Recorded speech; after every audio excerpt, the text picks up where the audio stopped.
सर्वांना सस्ने जय भीम, जय शिवराय. सर सुरू करायचं? हो सर. हो यस सर. अच्छा, तर शासकीय अधिकारी कर्मचारी बहुउद्देशीय संघटना महाराष्ट्र राज्य यांच्या द्वारा आयोजित हा अत्यंत स्तुत्य असा उपक्रम शिवजन्मोत्सव व्याख्यानमाला 2022 यामधलं आजचं 6वं पुष्प या ठिकाणी जोडण्याकरिता मला आपण सर्वांनी निमंत्रित केलं, त्याबद्दल सर्वप्रथम आपण सर्वांचे मी धन्यवाद व्यक्त करतो. आपण हे अतिशय सुंदर असं उपक्रम शिवजयंतीच्या निमित्ताने प्रबोधनाचा अतिशय चांगला उपक्रम या ठिकाणी घेतला, त्याबद्दल आपल्या सर्वांचं, आयोजकांचं, या ठिकाणी उपस्थित असलेल्या सर्व बांधवांचं मी अभिनंदन करतो. आज या व्याख्यानाची सुरुवात करत असताना मला असं सांगायचं आहे की सरांनी खूप मोठा परिचय करून दिला, त्या मानाने मी खूप छोटा माणूस आहे. अगदी काय म्हणतो की रस्त्यावर उतरून चळवळीत काम करणारा एक सामान्य कार्यकर्ता आहे. सरांनी फार लांबलचक परिचय करून दिला, तेव्हा कदाचित मी मोठा नाही. आपल्यासारखा एक सामान्य शिक्षक आहे आणि शिक्षक म्हणून जे जे काही करता येतं फावल्या वेळेमध्ये आपल्याकडे भरपूर वेळ मिळतो आणि त्या वेळेचा सदुपयोग करून मी या गोष्टी केल्या आहे. सतत बाबासाहेबांची शिक्षणाची प्रेरणा माझ्या डोळ्यासमोर असते आणि म्हणून मी कायम शिकत आलेलो आहे. एक दोन वर्षामध्ये जर सोडले तर मी कायम सतत विद्यार्थी म्हणून सुद्धा आणि शिक्षक म्हणून सुद्धा भूमिका पार पाडतो आहे. तर आजच्या व्याख्यानाची सुरुवात करत असताना हा जो माझा विषय आहे, छत्रपती शिवाजी महाराज कोण होते, छत्रपती शिवाजी महाराज कोण होते असा प्रश्न पडायची तशी तर खऱ्या अर्थानं गरज नाही, पण शिवाजी राजांच्या संदर्भानं हा एक आगळा राजा होता. तसे भारतामध्ये तसं जर पाहिलं तर छत्रपती शिवाजी महाराजांवर आजवर बरंच काही लिखाण झालेलं आहे. इतकं काही आहे की आहेत, कादंबऱ्या आहेत, नाट्य आहेत, तमाशे आहेत, गाणी आहेत, कवनी आहेत, पोवाडे आहेत, इतिहास आहे, चरित्र आहे, इत्यादी वाङ्मयाचे जे जे काही प्रकार आहेत त्या सर्व प्रकारांमध्ये शिवाजी राजे आणि शिवाजी राजांचा शिवकाळ हा विषय अनेकदा येऊन गेलेला आहे. चित्रपटही निघाले आहेत, व्याख्याने सुद्धा प्रचंड आपण ऐकली आहेत, बनवली आहेत आणि आता सध्या सुद्धा सुरू आहे. ठीक आहे, पण एवढं सारं होऊन सुद्धा शिवाजी महाराजांची त्यांना त्यांच्या कार्याची प्रेरणा या महाराष्ट्रातलाच नव्हे तर भारतातले समस्त नागरिक त्यांच्या कार्यापासून प्रेरणा घेतात. त्यांच्या कार्याची प्रेरणा ठरलेल्या कार्यांची ती जी काही प्रतिमा आहे जनसामान्यामध्ये, ती इतिहासाशी इमान असलेली प्रतिमा आहे असं मात्र कधी कधी असं वाटतं की ती जी प्रतिमा आहे, शिवाजी महाराजांच्या 2 प्रतिमा घेऊन इथली सामान्य लोक वावरतात. तर शिवाजी महाराजांची जी इतिहासामध्ये असलेली प्रतिमा आहे ती खऱ्या अर्थानं इमान असलेली, इतिहासाशी इमान असलेली प्रतिमा आहे असं मात्र म्हणवत नाही.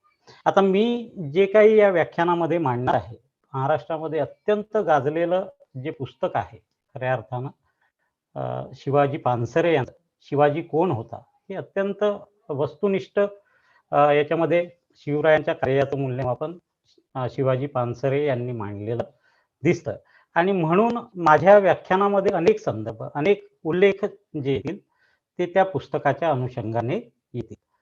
आणि अजून आपल्याला एक असं वाटतं की आता तर आपला देश गणराज्य आहे, नुकताच आपण प्रजासत्ताक दिन सुद्धा साजरा केला आहे. 26 जानेवारी 1950ला भारत हे लोकशाही राष्ट्र झालं, गणराज्य म्हणून जगामध्ये प्रस्थापित झालं आणि आपल्या देशामध्ये खऱ्या अर्थानं लोकशाहीची सुरुवात झाली. असं असताना सुद्धा लोकशाहीमध्ये शिवाजी नावाच्या राजाचं कौतुक होताना आपल्याला दिसतं किंवा जनमानसामध्ये शिवाजी या नावाची एक प्रचंड काय म्हणतो प्रेरणा आहे, एक उत्सुकता आहे शिवरायांच्या कार्याविषयी जाणून घेण्याची किंवा शिवाजींना मांडण्याची. एक प्रचंड कौतुक चालतं. मग हे कौतुक का होतं? खरं तर सरंजामशाही, राजेशाही ही कालबाह्य समाज रचना आहे. शिवाजी राजांचा जर काळ पाहिला तर तो सरंजामशाहीचा काळ होता आणि शिवाजी राजे हे सुद्धा त्या सरंजामशाहीतलेच एक राजे होते. जगाने आणि आपल्या देशाने सुद्धा राजेशाही आता त्याज्य ठरवलेली आहे. राजेशाहीच्या विरोधात राजे रजवाड्यांच्या विरोधात काय म्हणूया की अनेक संघर्ष जगामध्ये झालेले आहे, भारतामध्ये सुद्धा झालेले आहे.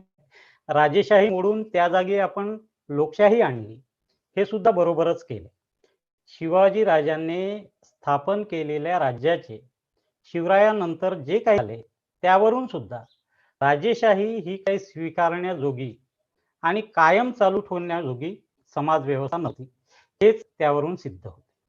प्रगत असलेल्या इंग्रजांचं जे भांडवलशाही आणि साम्राज्यशाहीच्या समोर ते प्रगत होते इंग्रज आणि आपल्या देशामध्ये ते अनेक वर्षे त्यांनी राज्य केलं आणि तो एक अतिशय प्रगत असा देश समजला जातो. प्रगत असलेल्या ब्रिटिश भांडवलशाही आणि साम्राज्यशाहीच्या समोर भारतातली जी सरंजामशाही आहे ती टिकाव धरू शकली नाही.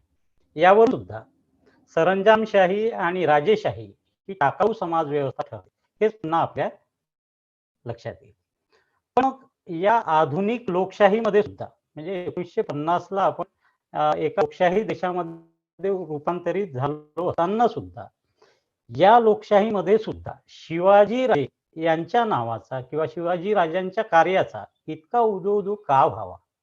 त्या राजाच्या विचारांमध्ये, व्यवहारामध्ये आणि चरित्रामध्ये असं काय आहे की त्यामुळे लोकशाही असून सुद्धा त्यांचं स्मरण आपणा सर्वांसाठी स्फूर्तिदायक ठरावे?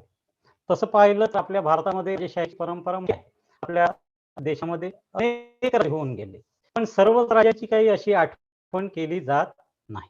आपल्या भारतामध्ये असंख्य राजे महाराजे होऊन गेले, त्या सगळ्यांची काही आठवण केली जात नाही. त्या राजांच्या काही जयंत्या, पुण्यतिथ्या कोणी तेवढ्या मोठ्या प्रमाणावर साजऱ्या करत नाही किंवा एखाद्या राजाची केली जात असेल तर ते त्या राज्याचे कोणी वारस असतील, जे कोणी हयात असतील किंवा मग त्या संस्थानामधले काही लोक असतील, ते थोड्याफार प्रमाणात त्या राज्यापुरतं किंवा त्या राज्याच्या वारसापुरतं त्यांच्या जयंती पुण्यतिथीचं ते मर्यादित स्वरूप आहे. परंतु शिवजयंती जितक्या विस्तृत प्रदेशामध्ये, जितक्या मोठ्या प्रमाणामध्ये, ज्या उत्साहाने, ज्या उमेदीने, ज्या स्फूर्तीने साजरी केली जाते, तसे इतर कुणाही राजाच्या बाबत घडत नाही. असं का व्हावं? इतर राजापेक्षा या राजामध्ये काय वेगळेपण होतं की ज्यामुळे असं घडत आलं आहे? शिवकाळामध्ये किंवा त्याच्या आगमागे होऊन गेलेल्या इतर राजांपेक्षा नक्कीच शिवाजीमध्ये असे काय वेगळेपण होते? हे वेगळेपण आपण समजावून घेतलं तर आपल्याला शिवकाळाचा आणि शिवचरित्राचा नीट उलगडा झाल्याशिवाय राहणार नाही. सर्वात पहिली गोष्ट मी आपणाला सांगू शकतो काय विशेष होतं शिवाजी राजांच्या बाबतीत, की शिवाजी राजे हे राज्य संस्थापक होते. काय होते? राज्य संस्थापक. शिवाजी हे कोणी अगोदर तयार केलेल्या गादीवर वारसा हक्काने बसलेले आयतोबा नव्हते. सगळ्यात महत्त्वाचं, आयत्या पीठावर रेघोट्या ओढवणे हे सोपं काम असतं, त्यात काही तेवढं फारसं कौतुकास्पद नसतं. वारसा हक्काने राजे बनलेले अनेक गेले, शिवाजी राजे वारसा हक्काने राजे बनले नव्हते. त्याने स्वतःचं राज्य निर्माण केलं आणि म्हणून शिवबा स्वराज्य संस्थापक होते.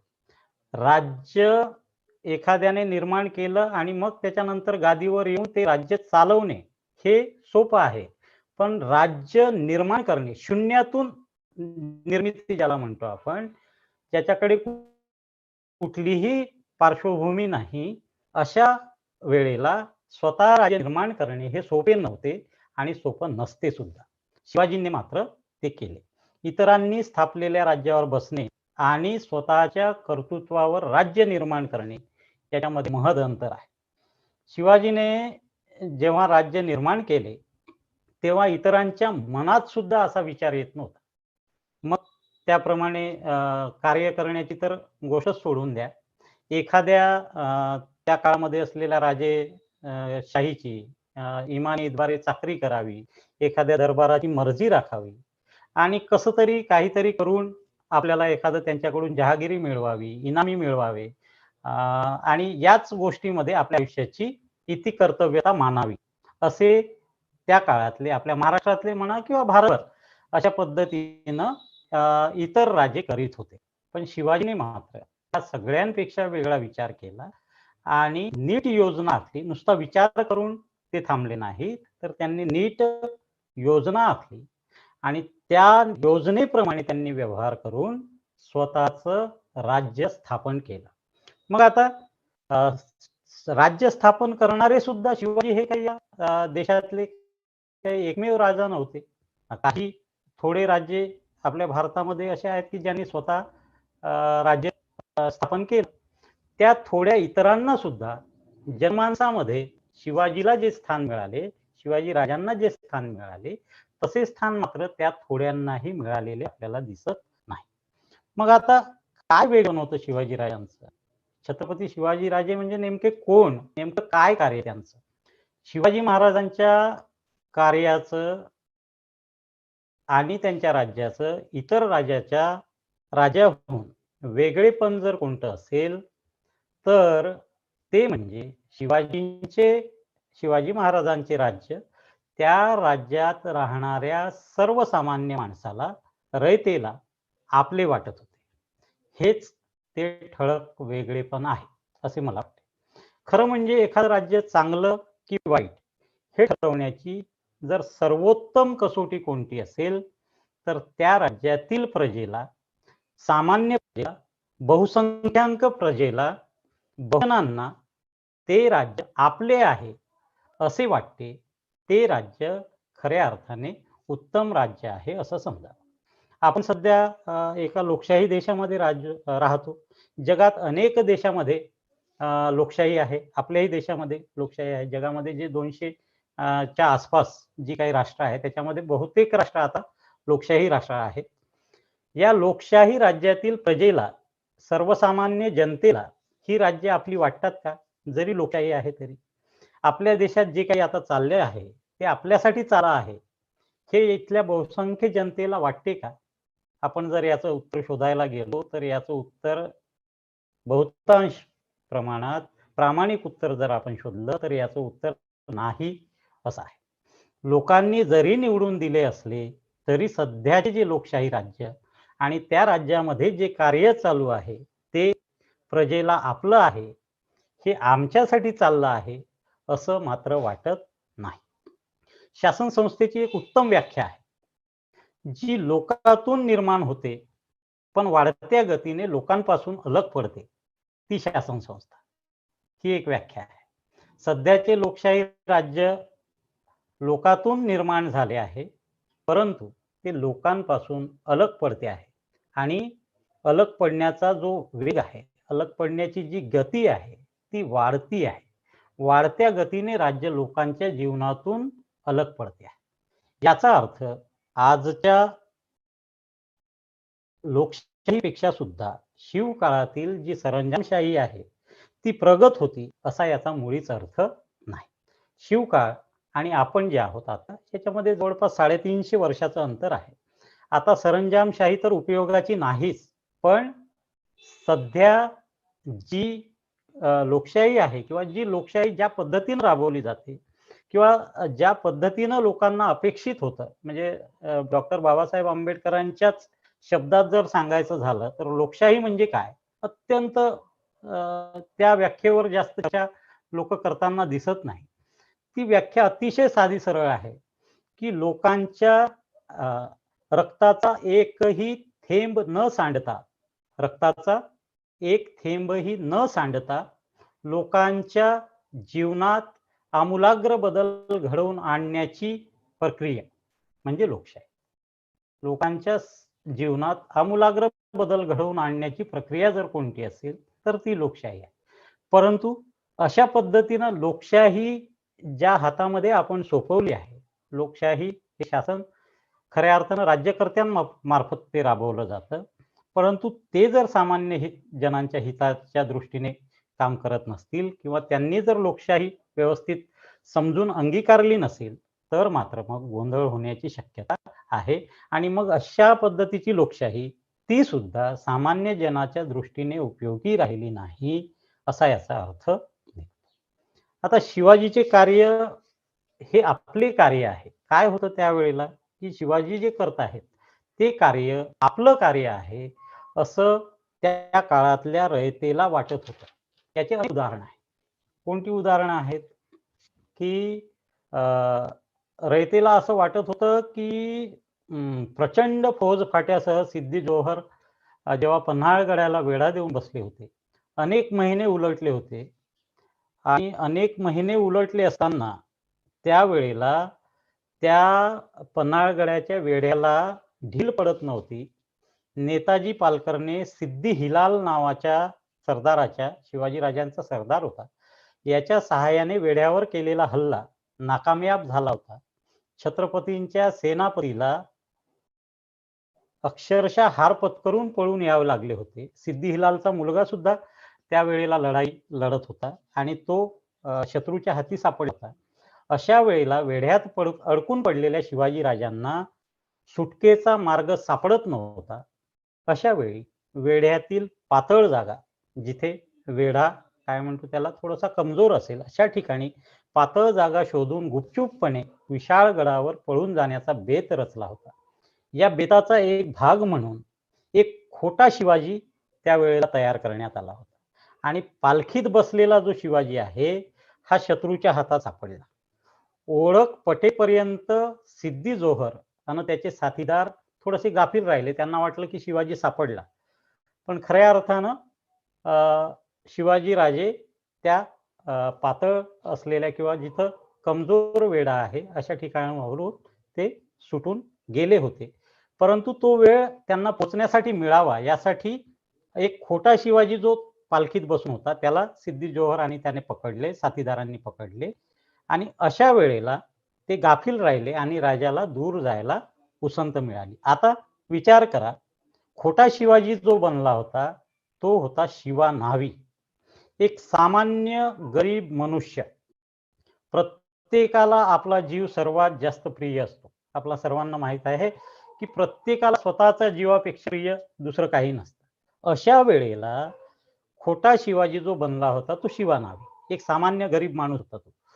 या शिवा न्हाव्याला ठाऊक होतं, की आपण स्वतःला पकडून घ्यायचे आहे. बघा, काय होतं? आपण स्वतःला पकडून घ्यायचे आहे आणि असे आपण पकडले जाणार आणि पकडले गेलो, की आपला खात्मा होणार. पण तरी पण तो तयार झाला. कोणासाठी? शिवबांसाठी. शेवटी सापडला आणि शत्रूच्या तलवारीने हसत हसत खतमही झाला. जाणून बुजून मृत्यूला कवटाळला गेलेला शिवा न्हावी कुणा जहागिरीच्या लोभाने गेला नव्हता. आपण मेलो तरी चालेल, पण शिवाजी जगला पाहिजे, अशी त्याची जिद्दीची आणि ठाम भूमिका होती. कशासाठी? कशासाठी ही भूमिका होती? कारण शिवाजी जे करतो आहे, ते आपले स्वतःचे कार्य आहे. साऱ्या रयतेसाठी तो करतो आहे, अशी शिवा न्हाव्याची खात्री झाली. त्यानंतर पन्हाळगडाच्या वेढ्यातून शिवाजी महाराज निसटले. अशा प्रकारची भूमिका असणारा शिवा न्हावी काय एकटाच होता का? नाही. सिद्दी जोहर सावध झाला. पन्हाळगडाला शिवाजी महाराज जरी जात होते, निसटले होते. असं सिद्दी जोहरला जेव्हा माहीत झालं, की शिवा न्हावी हा खोटा शिवाजी आहे, त्यानं त्याला तलवार काढून खतम केला आणि मग शिवाजीचा पाठलाग सुरू केला. विशाळगडावर पोहोचण्यापूर्वी तो त्यांना गाठता विशाळगडावर पोहोचण्यापूर्वी तो त्यांना गाठता तर शिवाजी राजांची काही खैर नव्हती. अशा वेळेला बाजी प्रभू देशपांडे मुठभर मावळ्यांना घेऊन, आपणा सर्वांना हा इतिहास माहीत आहे, मुठभर मावळ्यांना घेऊन बाजी प्रभू देशपांडे म्हणाले, की शिवबा तुम्ही पन्हाळ्यावर पोहोचा, आम्ही नाही, तुम्ही विशाळगडावर पोहोचा, आम्ही शत्रूला या ठिकाणी रोखून धरतो. त्यांनाही ते माहित होतं, की आपण मुठभर आहोत. शत्रूचं सैन्य तर प्रचंड आहे आणि आपण त्यांच्याशी लढता मारले जाणार, हे काय बाजीप्रभू देशपांडेंना माहित नव्हतं.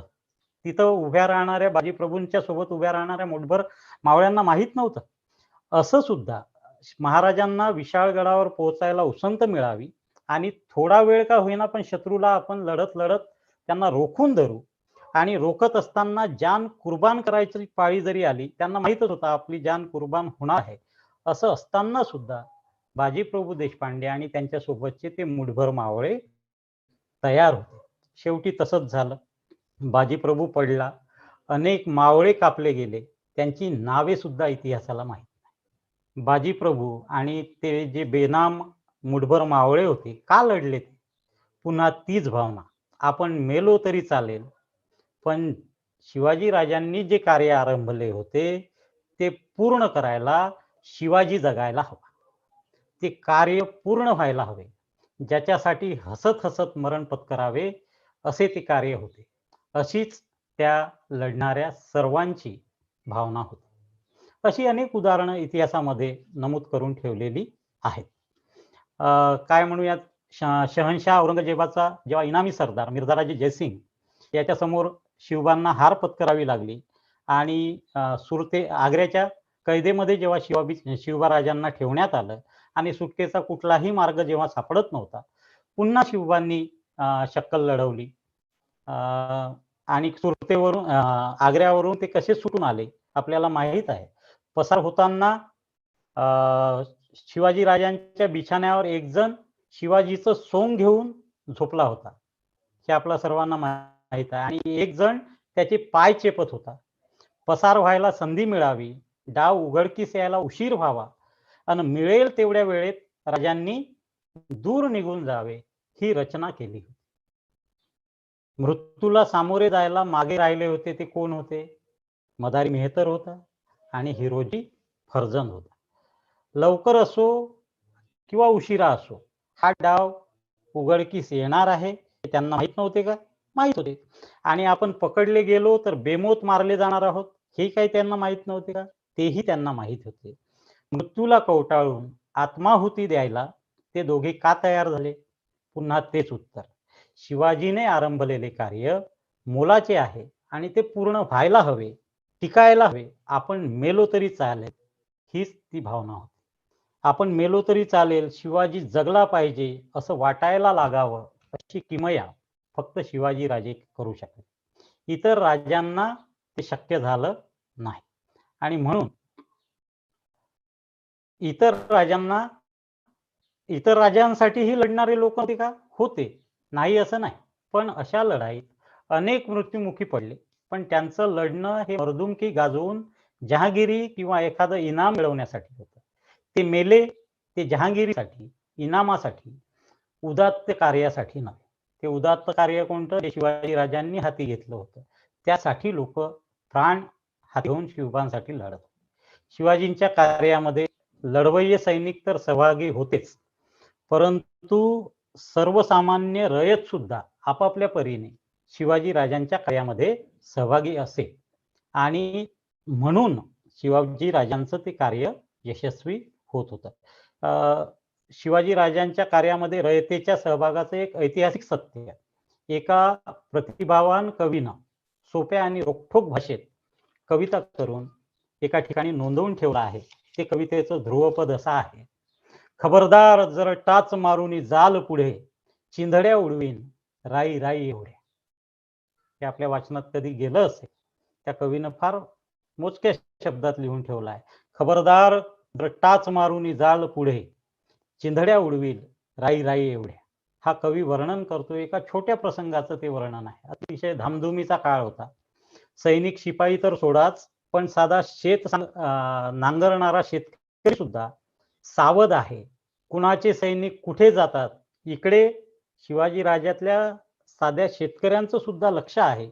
स्वराज्याच्या कार्यात दगाफटका करणार कोणी जर आढळला तर त्याला हटकलं पाहिजे, त्याला टोकलं पाहिजे, त्याला रोखलं पाहिजे आपल्या परीने, अशी सगळीकडे भावना आहे. बांधावरून 4 घोडेस्वार जाऊ पाहत आहे. शेतकऱ्याचा 10-12 वर्षाचा कोवळा पोरगा धिटाईनं त्यांना अडवतो, सांगतो, खबरदार पुढे जाल तर, काय म्हणतो त्याला, खबरदार पुढे जाल तर तुमच्या चिंधड्या उडवीन. तुम्ही कोण आहात, कुठे चाललात? 10-12 वर्षाचा पोरगा घोडेस्वार जे आहे त्यांच्याजवळ तलवार आहे, घोडे आहेत आणि ते मोठे सुद्धा आहेत. अशा वेळेला सुद्धा हा चिमुरडा पोरगा शस्त्रसज्ज असलेल्या त्या घोडेस्वारांना दम देतो. भीत त्याला वाटतं आपण सुद्धा हे केलं पाहिजे. हे आपलं कार्य आहे. शिवाजी राजा काहीतरी चांगलं करतोय. आपण त्यात भाग घ्यायला पाहिजे. पुढं कवी सांगतो, हा चिमुरडा पोरगा ज्या घोडेस्वाराला दम देत होता, ते स्वतः शिवाजीराजेच होते. त्या पोराने शिवाजी पाहिलाच नव्हता. ओळख देखील काही नाही. देणं घेणं काही नाही. पण तो शिवाजीच्या कामात मदत करू पाहतो. त्यासाठी धोका पत्करतो. शिवाजीच्या काळामध्ये शिवाजी राजांच्या सर्व सहकार्यामध्ये, सर्व सैनिकामध्ये आणि सर्व रयतेमध्ये ही भावना शिवाजीराजे तयार करू शकले. यातच शिवाजी राजांचं वेगळेपण आहे. काय म्हणतात की लढाईच्या धुमश्चक्रीमध्ये छोटी मोठी माणसं भीम पराक्रम गाजवतात. युद्धाच्या धुंदीत मरणही पत्करतात. काहीतरी बक्षीस मिळेल, जहांगीरी मिळेल, लुटीतला हिस्सा मिळेल आणि यासाठी अनेक लोक जीवाची बाजी लावतात. पण लोभ प्रलोभनाविना जाणून बुजून मृत्यूला कवटाळणाऱ्या पराक्रमाची जातच वेगळी असते. शिवाजीचे जे काही सहकारी आहेत त्याची रयत शिवाजीच्या कार्यात सर्वस्वाचा त्याग करत सहभागी होती. ही गोष्ट आता निर्विवाद आहे. शिवाजीच्या काळातील त्याच्या रयतेला शिवाजीचं कार्य, शिवाजी राजांचं राज्य हे आपलं राज्य आहे असं वाटत होतं आणि याबाबत शंका घ्यायला काही जागा नाही. पण असं का होतं? शिवाजीनं असं काय केलं होतं की रयतेला त्यानं आरंभ केलेलं कार्य आपलं वाटावं? इतर समकालीन जे राजे होते किंवा त्याच्या मागे पुढे जे कोणते राजे होऊन गेले, त्या राजांना जनतेची इतकी निष्ठा मात्र मिळाली नव्हती. ती फक्त शिवाजी राजांनाच का मिळाली? असा खरा प्रश्न आहे. इतर राजे रयतेशी जे वागत होते, ती रीत, ती पद्धत, शिवाजी महाराज रयतेशी जसे वागत होते, ती पद्धत, यामध्ये जो फरक होता, या फरकामध्ये या प्रश्नाचे उत्तर आहे. काय होतं त्या काळामध्ये की सर्वसामान्य जनतेला राजा कोण आहे, कोण आला, कोण गेला या संदर्भात त्या काळातल्या जनतेला, सर्वसामान्य जनतेला कोणाला काही फिकीर नसे. का फिकीर नसे सर्वसामान्य जनतेला? कारण कुणी आला, कुणीही गेला, कोणाचेही राज्य आले तरी सामान्य रयतेच्या जीवनात मात्र फरक पडत नव्हता. गाव, त्या काळातले गाव जवळजवळ स्वयंपूर्ण होती. आपणा सर्वांना माहित आहे. गावगाड्यात स्वयंपूर्ण यंत्रणा होती. पाटील होते, कुलकर्णी होते, 12 बलुतेदार होते आणि तेच सगळे मिळून गावगाडा चालवत होते. आपल्या सर्वांना माहित आहे. आणि अशा वेळेला राजे बदलले तरी गावगाड्यामध्ये काही फरक पडत नव्हता. जे काही वतनदार होते ते भरमसाठ वसुली करत होते. रयतेवर अन्याय करत होते. त्यांच्या विरुद्ध दाद मागायला जर गेलं तर ती दाद त्याच्याबद्दल काही न्याय मिळत नव्हता आणि मिळणार कुठून? कुणी मागतच मिळणार नाही म्हणून कुणी न्यायही मागत नव्हते. राजे बदलले तरी कुलकर्णी तेच राहत होते, पाटील तेच राहत होते, वतनदार, देशमुख, जहागीरदार जे होते ते तेच राहायचे. म्हणजे राजे कोणतेही आले तरी ही व्यवस्था बदलत नव्हती. गावगाड्याचे नियम बदलत नव्हते. हे सर्वजण पटापट निष्ठा बदलत होते. आता कसे दल बदलू लोक दिसतात आपल्याला, जिकडे सत्ता असतील तिकडे पटापट उड्या घेतात. तशा पद्धतीचं तेव्हाही होतं. हे आता जे दल बदलू जे आपल्याला नेते दिसतात ते म्हणजे त्या काळातले कुलकर्णी, पाटील, वतनदार, देशमुख आणि जहागीरदार हे पटापट आपल्या निष्ठा बदलत असत. ज्याचा जय झाला असेल, ज्याचं राज्य असेल, ज्याची चालती असेल आणि ज्या राज्याला ते हिस्सा त्या राजाला त्याच्या राजाच्या प्रती ते आपली निष्ठा अर्पण करेल. स्वतःची वतन शाबूत ठेवी, स्वतःचं जे चॉकलेट आहे ते टिकवून ठेवी, रयतेला छळीत, वसुली करत आणि राजाचा हिस्सा राजाला नेऊन देत. जोवर छळ चालू होता तोवर रयतेला आपल्याकडून वसूल केलेला पैसा, माल, वतनदार कोणत्या राजाला नेऊन देतो, किती देतो याच्याशी काही कर्तव्य नव्हतं. सर्वच राजे लुटारू आणि लुटारूंचे म्होरके होते, अशी रयतेची त्या काळामध्ये समज झाली होती. म्हणून ते राजामध्ये काही फरक करत नसत. ज्यांची सतत चोरीच होत होती त्यांचा चोर कोण आहे, त्याची जात काय आहे, याच्याशी काय संबंध? म्हणून राजा कोण आहे किंवा कोण गेला याच्याशी रयतेला काही संबंध नव्हता. राजाच्या अंतर्गत व्यवस्थेमध्ये राज्याची जी अंतर्गत व्यवस्था असायची म्हणजे लोकांच्या जीवनाशी जी संबंध असायचा तो राजाचा काही संबंध नसायचा. राजाचा आणि रयतेचा काही संबंध नसायचा. राजाच्या धर्मामुळे रयतेच्या जीवनात काही फरक पडत नव्हता. राज्य बदलले तरी जुनीच राज्य यंत्रणा ते राबवत होते व प्रजेला नागवत होते. सगळेच राजे. वतनदाराने रयतेला छळले, लुटले, नागवले तरी राजाला काही पर्वा नव्हती. जोवर त्याचा वसूल हे वतनदार लोक आणून देत होते, तोवर ते रयतेशी कसा व्यवहार करतात याच्याशी राजाला काही कर्तव्य नसायचं. आणि अशा वेळेला शिवाजी राजांचं कार्य सुरू झालं. शिवाजीचं राज्य आलं आणि एकदम बदल झाला. राजा आणि रयत याच्यामध्ये संबंध आला. राजा रयतेला दिसू लागला, भेटू लागला, त्यांची विचारपूस करू लागला, त्यांचा छळ होऊ नये म्हणून दक्ष राहू लागला, त्यांना मदत व्हावी म्हणून राज्य चालवू लागला. जहागीरदार, देशमुख, वतनदार, पाटील, कुलकर्णी हे जे बेलगाम झालेली लोक होती, या बेलगाम लोकांच्या व्यवहाराला तो लगाम घालू लागला. वतनदार हे मालक नाहीत तर ते राज्याचे नौकर आहेत असे शिवाजी सांगू लागला आणि त्याप्रमाणे रयतेला अनुभव येऊ लागला. वतनदारांच्या व्यवहारावर राजाचे नियंत्रण आले.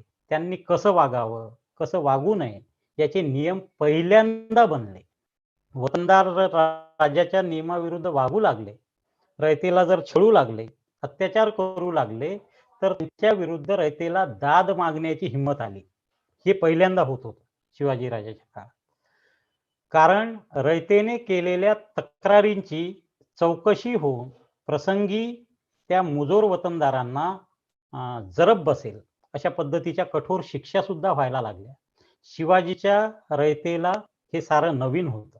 आतापर्यंत जे घडत नव्हतं ते राजाच्या बाबतीत पहिल्यांदा घडत होतं आणि त्यांना फरक जाणवत होता. राजाकडे, राजाच्या कार्याकडे पाहण्याचा त्यांचा जो दृष्टिकोन आहे तो बदलत होता. राजा आणि राजाचं जे कार्य आहे ते आपलं आहे, ते मोलाचं आहे आणि हे सगळं आपल्यासाठी आहे हे त्यांना जाणवायला लागलं होतं आणि म्हणून ते राजाच्या प्रती निष्ठावान बनले. आपण पाहिलं आहे की शिवाजी राजे पुणे परगणा जो होता तो पुणे परगण्यामध्ये शहाजी राजांची जहागीरदारी होती आणि अगदी लहान वयामध्ये जिजाऊ आणि जे काही होते त्यांच्यासोबतचे सरदार त्यांच्या देखरेखीखाली शिवाजी राजांनी या पुणे परगण्याची व्यवस्था केली. कशी केली असेल, कारण ते तर त्यावेळेला लहान होते. आणि पुणे परगणा जो होता ना तो मोगल आणि आदिलशाही याच्या सरहदीवरचा प्रदेश होता. या प्रदेशामध्ये वारंवार एकमेकांच्या स्वाऱ्या होत्या. तुम्हाला माहित आहे की जरी मोगलशाही, निजामशाही, आदिलशाही यांची सतत एकमेकांवर आक्रमणे होत आणि या आक्रमणामध्ये शहर, गावं भस्मसात होत, वस्त्या उजाड केल्या जात. या एक सभासदाची बखर आहे, त्या सभासदाच्या बखरीमध्ये तर या संदर्भातलं वर्णन आहे. वस्त्या उजाड होऊन जंगले वाढली होती, त्यातून कोल्हे, लांडगे आणि इतर रानटी श्वापदे माजली होती, अशा प्रकारचं वर्णन आहे. शेतीच्या आणि शेतकऱ्यांच्या अशा अवस्थेमध्ये शिवाजी राजांनी, जिजाऊंनी, त्यांच्या सोबत असलेले जे काही सरदार होते त्या सर्वांनी या मुलखाची व्यवस्था ते पाहू लागले. काय केलं मग शिवाजी राजांनी, जिजाऊंनी? उद्ध्वस्त झालेली जी गावे होती शिवाजी राजांनी त्याला कौलनामा देऊन ती गावं पुन्हा बसवली. नव्याने जमीन कसायला घेणाऱ्यांना त्यांनी बी बियाणे देऊन औत फाट्याला मदत करून शेती कसण्यासाठी प्रोत्साहन दिले. नवीन लागवडीसाठी आणलेल्या जमिनींना सुरुवातीची जी काही 4-5 वर्षे महसूल घेतला जातो तो महसूल सुद्धा कमी ठेवला. मन मानेल तसा वसूल करण्याचा जो शिरस्ता होता, वतनदार जे करायचे तो शिरस्ता शिवाजी राजांनी मोडून काढला. जमिनी मोजून घेतल्या, मोजलेल्या जमिनींचा महसूल निश्चित केला आणि ठरलेला महसूलच वसूल करण्याचा दंडक घालून दिला आणि नुसता घालून नाही दिला तर तो अंमलात सुद्धा आणला. दुष्काळामध्ये महसूल माफ केला. पिकलेच नाही तर शेतकरी देणार कुठून? लगान चित्रपट पाहिला आहे आपण की त्यावेळेला अशी व्यवस्था होती की पिकलं नाही तरी सुद्धा त्यांना दुप्पट लगान ब्रिटिशांनी लावलेली होती. तर तशा पद्धतीची परिस्थिती होती की तुमचं काय पिकलं नाही पिकलं तरी सुद्धा महसूल मात्र दिला जावाच लागत होता किंवा तो जबरदस्तीने वसूल केला जाईल. अशा अवस्थेमध्ये शिवाजी राजांनी पहिल्यांदा दुष्काळामध्ये महसूल माफ केला. पिकलंच नाही तर शेतकरी देणार कुठून हे समजून शिवाजी राजा वागला. उलट दुष्काळामध्ये त्याने शेतकऱ्याला मदत केली आणि अशा पद्धतीनं हे सगळं चालू असताना हा राजा म्हणून रयतेला आपला राजा वाटत होता. वतनदार आणि जहागीरदाराची जी काही व्यवस्था होती त्या व्यवस्था नाही म्हणता येत त्याला, अक्षरशः ती अव्यवस्था होती. या अव्यवस्थेला शिवाजी महाराजांनी अक्षरशः मोडून टाकलं. त्यांना रयतेकडून वसुलीची जी कामगिरी करण्यासाठी सर्वत्र अधिकारी नेमून दिले. पूर्वीचे जे काही जमीनदार मिराजदार होते, रयतेला कोणत्याही बाबतीत त्यांनी त्रास देऊ नये. त्याला पूर्वीच्या अंमलात जेवढे मिळत असत त्याचं प्रमाण ठरवून दिलं आणि प्रत्यक्ष रयतेकडून त्यानं ते वसूल करू नये असं ठरवलं आणि त्याला जे काही दिलं जात होतं पूर्वीच्या सरकारकडून ते मात्र शिवाजीराजे स्वतःच्या खजिन्यातून देत होते. आणि अशा पद्धतीनं जी रयतेची पिळवणूक होत होती, लूट होत होती, त्या सरदेशमुखांकडून, कुलकर्णींकडून, वतनदारांकडून, जमीनदारांकडून ती शिवाजीराजांनी थांबवली. शेतकऱ्यांची व त्याच्या शेतीची अशी काळजी वाहणाऱ्या राजासंबंधी रयतेला मग प्रेम का नाही वाटणार? शिवाजीचे कार्य टिकले पाहिजे, वाढले पाहिजे असं का नाही वाटणार? असा शेतकरी रयतेचा कोवळा पोरगा मग खबरदार जर वगैरे का नाही म्हणणार? रयत राजाशी कशी वागते हे राजा रयतेशी कसा वागतो यावरून ठरते. राजा रयतेची एकपट जर काळजी घेऊ लागला तर रयत राजाची दसपट काळजी घेते हे आपल्याला शिवाजीराजे आणि त्यांच्या त्या काळातील रयतेच्या वागण्यावरून आपल्याला लक्षात येतं. पुढचा एक महत्वाचा मुद्दा आहे शिवाजीराजे आणि स्त्रियांच्या अब्रूच्या संदर्भात. स्त्रियांना शिवाजीराजांकडून कशा प्रकारची वागणूक शिवाजीराजांच्या काळामध्ये दिली जाते. शिवचरित्रामध्ये काही बाबती अगदी निर्विवाद आहे.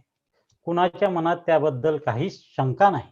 परंतु या बाबींचे महत्व सर्वांनीच नीट ध्यानात घेतले आहे असे आपल्याला म्हणवत नाही.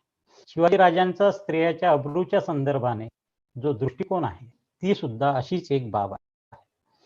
शिवाजी महाराजांच्या काळात जे सरंजामदार होते, एकूणच त्या काळामध्ये स्त्रियांच्या अब्रूला, विशेषतः गोरगरीब स्त्रियांच्या अब्रूला काही किंमत नव्हती. राजे रजवाडे, सरदार, राजपुत्र तर सोडाच, पण वतनदार, जमीनदार, देशमुख, पाटील यांच्या दृष्टीने सुद्धा गोरगरिबांच्या लेकी सुना म्हणजे त्यांना हव्या त्यावेळी उपभोगण्याच्या वस्तू होत्या. दिवसा ढवळ्या त्यांची अब्रू लुटली जात होती आणि त्याविरुद्ध कुणाकडे दाद मागता येत नव्हती. ज्यांच्याकडे दाद मागायची तेच लोक अब्रू लुटत होते.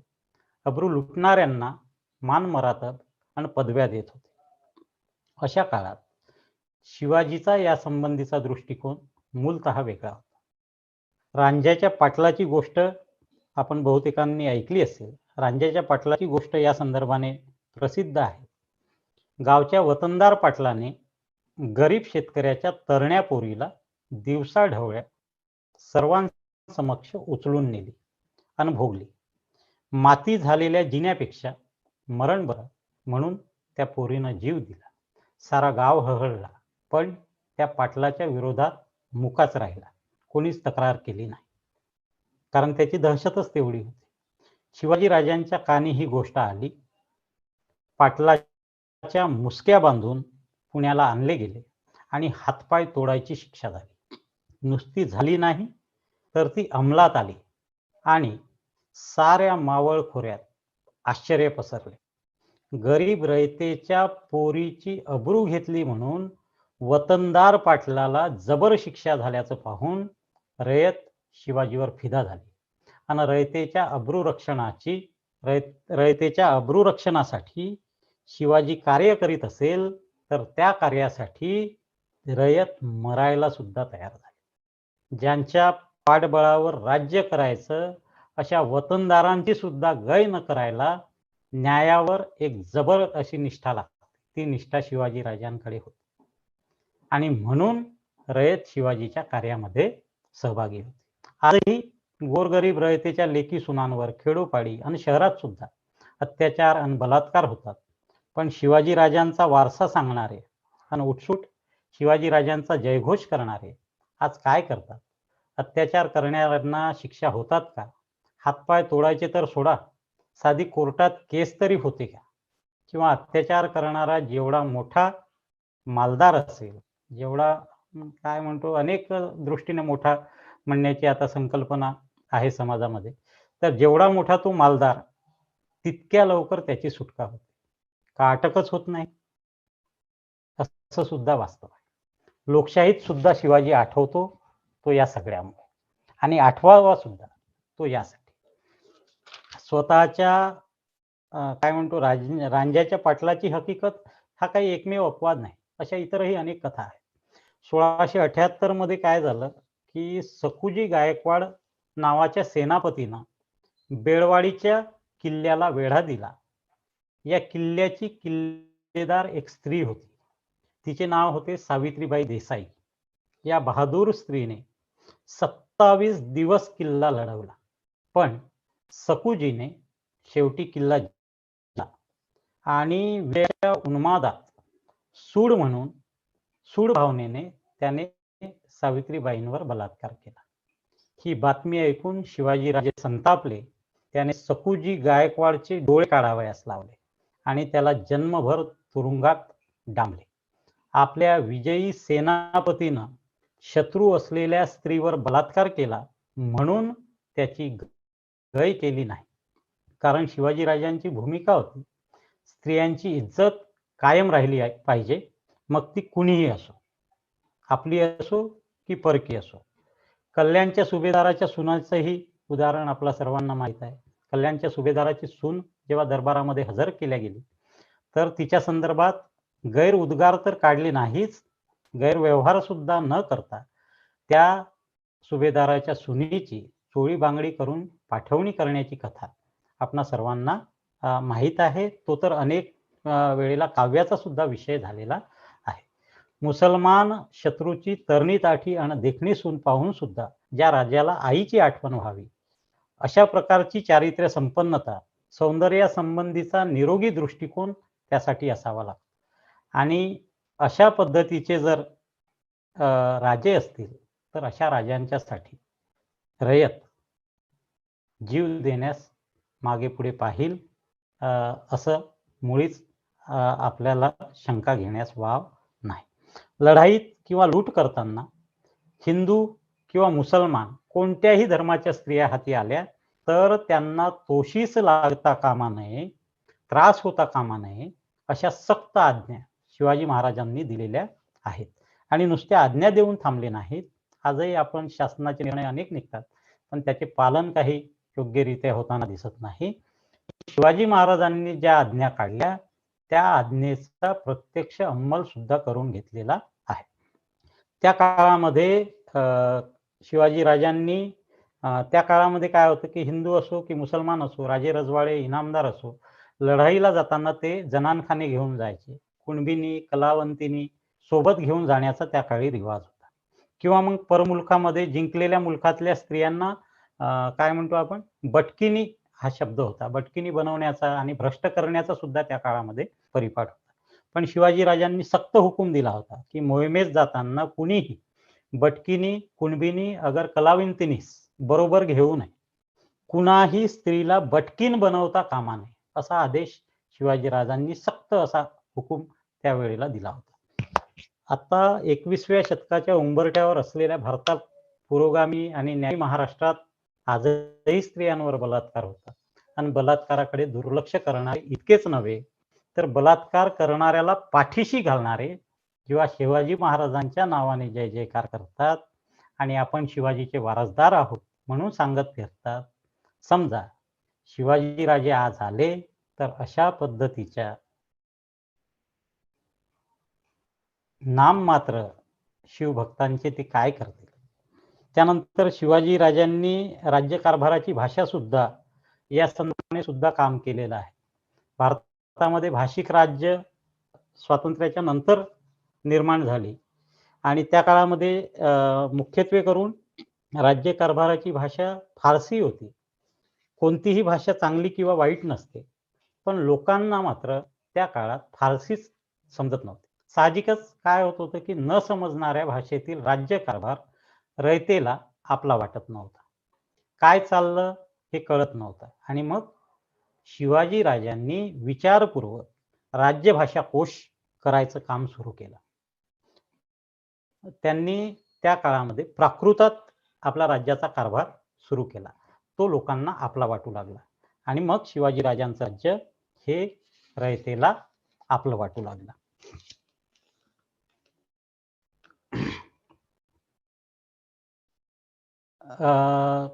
रयतेचा सामान्य गोरगरीब जनतेच्या लेकी सुनांच्या अब्रूसंबंधी जसा महाराजांचा दृष्टिकोन इतर राजांपेक्षा वेगळा होता, तसाच रयतेच्या संपत्ती संबंधीचा दृष्टिकोनही खूप वेगळा होता. रयतेची संपत्ती म्हणजे कुणाही काय म्हणतो लुटारूने लुटायची वस्तू अशी त्या काळामध्ये रीत होती आणि त्या काळी सारख्या लढाया होत असत. सारखं घोडदळ पायदळ हे सैन्य सारखं एका ठिकाणावरून दुसरीकडे मोहिमांसाठी फिरत असे आणि हे सैन्य जेव्हा गावातून जाऊ लागले किंवा मुक्कामास राहिले तर रयतेच्या संपत्तीचं काय होईल? उभ्या पिकातून घोडदळ सुसाट वेगाने धावत जाईल. वर्षभर राबून निधळाच्या घामाने पोसलेले आणि हातातोंडाला आलेले तयार पीक बघता बघता भुईसपाट होईल. ज्याच्या राज्यात राहतो व त्याच सैन्याने जर असं केलं तर मग तक्रार द्यायची कुणाकडे? आपण ती म्हण सुद्धा आहे, जेव्हा राजानेच अन्याय केला असेल तर मग दोष द्यायचा कुणाला? अशा पद्धतीचं ते आहे की राजाचंच सैन्य जर ते करत असेल, पीक उद्ध्वस्त करत असेल तर मग तक्रार कुणाकडे करणार आणि दात कोण घेणार? स्वतःच्या नशिबाला दोष देत घरातल्या घरात रडत कुडत बसण्याखेरीज दुसरं काही करायला वाव नसेल. असं बेगुमान वागण्याची सैन्याला मुभा होती. त्या काळात शिवाजीनं सैन्याला आदेश दिले की कोणत्याही मोहिमेवर कोणत्याही सैन्याच्या तुकडी शेतकऱ्यांच्या उभ्या पिकातून जाता कामा नये, पिकाची नासाडी होता कामा नये. म्हणजे शिवाजी राजांनी जसं स्त्रियांच्या अब्रूची काळजी घेतली, रयते मधल्या ज्या मुली सुना लेकी आहेत त्यांची काळजी घेतली अब्रूची, त्याच पद्धतीने लोकांच्या रयतेच्या संपत्तीची सुद्धा काळजी घेण्यास शिवाजी राजे विसरले नाही. कल्पना करून पहा, उभ्या पिकातून बेदरकारपणे दौडत जाणारे आणि उभं पीक मातीमोल करणारे सैन्य वर्षानुवर्ष पाहण्याचा प्रसंग ज्या रयतेवर येत असेल, त्यांना जर पिकातून न घुसता शिवाजीचे सैन्य थोडाही पिकांना त्रास न देता अगदी व्यवस्थित रस्त्याने जाणारे शिवाजीचे सैन्य जर पाहायला मिळाले तर त्या रयतेला काय वाटलं असेल? रयतेच्या पिकाची काळजी करणारा राजा, त्यांच्या आज्ञेप्रमाणे वागणारे सैन्य आणि हे सर्वजण करीत असलेले कार्य या संबंधी रयतेला काय वाटलं असेल? हा राजा, हे सैन्य, हे कार्य आपले आहे असे रयतेला का नाही वाटणार? इतरांकडून त्या काळी नुसतीच पिकाची नासधूसच होत असे असेही नाही, बळजबरी सुद्धा होत असे. सैन्याचा आणि सरदारांचा ज्या गावी मुक्काम पडला त्या ठिकाणी त्या सैन्यातल्या घोड्याच्या दाणा वैरणाची जी व्यवस्था असे ती त्या गावातल्या रयतेकडूनच घेतली जाईल. सैनिकांची जी सरबराई आहे, कोंबडे बकरे जे काही लागायचे, दारू जे काही त्यांना लागत असेल ते सगळं त्या गावातल्या लोकांकडूनच, तिथला जो कुलकर्णी असे, वतनदार पाटील असे, त्याच्याकडे ती जबाबदारी असायची आणि हे कुठून खर्च करतील की त्या रयतेकडूनच लुटणार आणि मुक्कामाला असलेल्या सैनिकांची जी व्यवस्था आहे ती रयतेला लुटूनच, त्यांच्याकडून लुबाडूनच, त्यांच्याकडून हिसकावूनच केली जात असे. ज्या काळामध्ये सैन्य आणि सरदार असे वागायला चटावले होते, दैवावर भरोसा ठेवून अशा आपत्ती सहन करण्याची सवय ज्या काळी रयतेला झाली होती, त्या काळी शिवाजी राजांसारखा सत्पुरुष येतो आणि सक्त आज्ञा करतो की रयतेच्या भाजीच्या देठालाही हात लावता कामा नये. सैन्यातील घोड्यांना दाणा वैरण लागली तर रोख रक्कम देऊन खरेदी झाली पाहिजे. लोकांकडून आणायची नाही, फुकटात उचलून आणायची नाही. सैन्याचा रयतेला त्रास होता कामा नये, अशा प्रकारच्या आज्ञा शिवाजीराजांनी त्या काळामध्ये केल्या. आणि नुसत्या आज्ञा देऊन ते थांबले नाही, तर त्याची सक्त अंमलबजावणी करतो. रयतेच्या कष्टाची ही अपूर्व कणव शिवाजीला रयतेची निष्ठा देऊन गेली. अशा प्रकारचे आजकाल सरदारही नाहीत, अशा प्रकारचे घोडदळ नाही. आता आजकाल आहे, आता सायरन बंद झाले. घोडदळ नसलं तरी आजकाल मोटारदळ आहे. मोहिमेवर जरी ते जात नसले तरी असे सरदार, हे जे नवीन सरदार आहे, मोटारीचे काफिलेच्या काफिले घेऊन येतात. येण्याची कमांडो आजूबाजूने असतात, पाहणी करण्यास येतात, भेट देण्यास येतात, गावोगावी मुक्काम करतात. आज जे हे नवे दळ गावोगावी मुक्काम करायला जातात, कसे वागतात? सरबराईच्या कामी आलेल्या कोंबड्यांचे पैसे खरंच गावातल्या त्या मालकांना मिळतात का? सरबराईचा खर्च मुक्कामास आलेले हे नवे सरदार आजचे स्वतःच्या मिळणाऱ्या पगारातून किंवा कमाईतून करतात का? हा संशोधनाचा विषय आहे. रयतेच्या भाजीच्या देठाला सुद्धा हात न लावण्याची शिवाजीची आज्ञा या नव्या सरदारांना सांगावी की नको? स्वराज्य संरक्षणाच्या कार्यासाठी सुद्धा रयतेला कोणताही जाच होऊ नये म्हणून हा राजा कमालीची काळजी करताना आढळतो. त्यानंतर आपण पुढे जाऊया. शिवाजी राजांचं जे सैन्य होतं ते शेतकऱ्यांचं सैन्य होतं. तर तुम्ही मला शेतकरी आणि सैन्य हे कसं काय शक्य आहे? तर त्या काळातील इतर राजांचे जे सैन्य होते ते खडे सैन्य होते. लढाया करणे हे एकमेव काम त्या इतर राजाच्या सैन्यांचं होतं. तोच त्यांचा व्यवसाय होता, तोच त्यांच्या उपजीविकेचं साधन होतं. 12ही महिने ते सैन्य त्याच कामावर असायचे. घरादारापासून दूर असलेल्या सैन्यातील शिपाई, कुटुंबापासून आणि शेतीभातीच्या कामापासून दूर असलेले हे सैन्य बेगुमानच राहायचे. त्यांना कशाला कोणाची काय पर्वा राहणार आहे? ते घरादारापासून कायम लढाईच्या कामामध्येच व्यस्त असलेले, तेच त्यांच्या उपजीविकेचं साधन होतं, लढाई करणे. आणि मग त्यांना या लोकांच्या सुखदुःखाची त्यांना काय खबर असायची? त्यांना कुठलीच पर्वा नसायची. अशा शिपायांमध्ये हडेल काय म्हणतो आपलपोटेपणा किंवा स्वार्थी वृत्ती जी आहे, प्रवृत्ती, ती त्या शिपायांमध्ये असते. लग्न झालेले आणि पोरबाळ असलेले 12माही शिपाई करणारे रयतेची पर्वा करत नसतात. रयतेच्या संपत्तीची आणि अब्रूची पर्वा करण्याची जी मानसिकता आहे ती त्या खड्या सैन्यामध्ये नसते. पण शिवाजी राजांचं जे सैन्य होतं ते वेगळं होतं. शिवाजी राजांचं सैन्य काही 12माही शिपायांचं सैन्य नव्हतं. काही खडे सैन्य होते, नाही असं नाही, काही थोडेफार होते सैन्य. पण बहुतेक शिपाई हे शेतीभाती करत, बायका मुलात राहत, शिपाईगिरी सुद्धा ते करत, पण ते आपले शेती सांभाळत बायका मुलांमध्ये राहायचे. दसऱ्याच्या दुसऱ्या दिवशी ते घराच्या बाहेर पडत, मुलुकगिरीला बाहेर पडायचे दसऱ्याच्या, आणि अक्षय तृतीयेला ते पुन्हा घरी येऊन आपल्या शेतीभातीच्या कामाला लागून बायकोपरांमध्ये राहायचे. हा शिवाजी राजाच्या सैन्याचा रिवाज होता. शेतीशी, आपल्या कुटुंबाशी असे जिवंत आणि सातत्याने संबंध असणाऱ्या शिपायांची मानसिकता दुसऱ्या शेतकऱ्यांच्या शेतीची आणि संपत्तीची काळजी करण्याची असते. इतरांच्या लेका सुनांचा आदर करण्याची असते. दुसऱ्यांची शेती व पिके पाहून त्यांना स्वतःची पिके आठवतात. दुसऱ्यांच्या लेकी सुना पाहून त्यांना स्वतःच्या लेकी सुना आठवतात.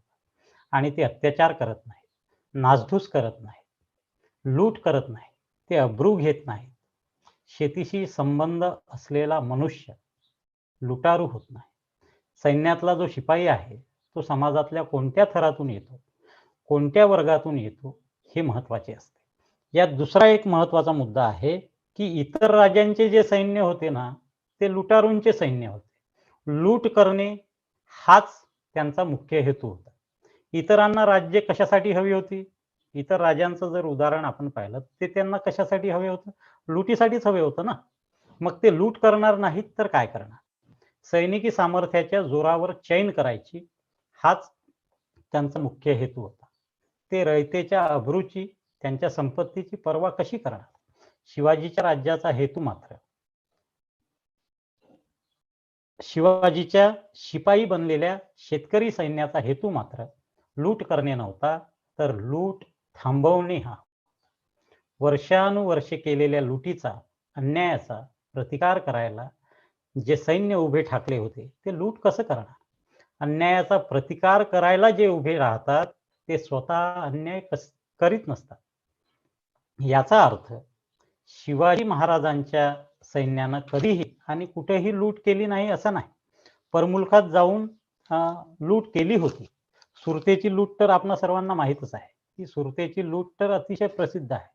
परंतु ही लूट करताना आवश्यक आणि गरज म्हणून संपत्तीची लूट केली, इतरांच्या अब्रूची नव्हे.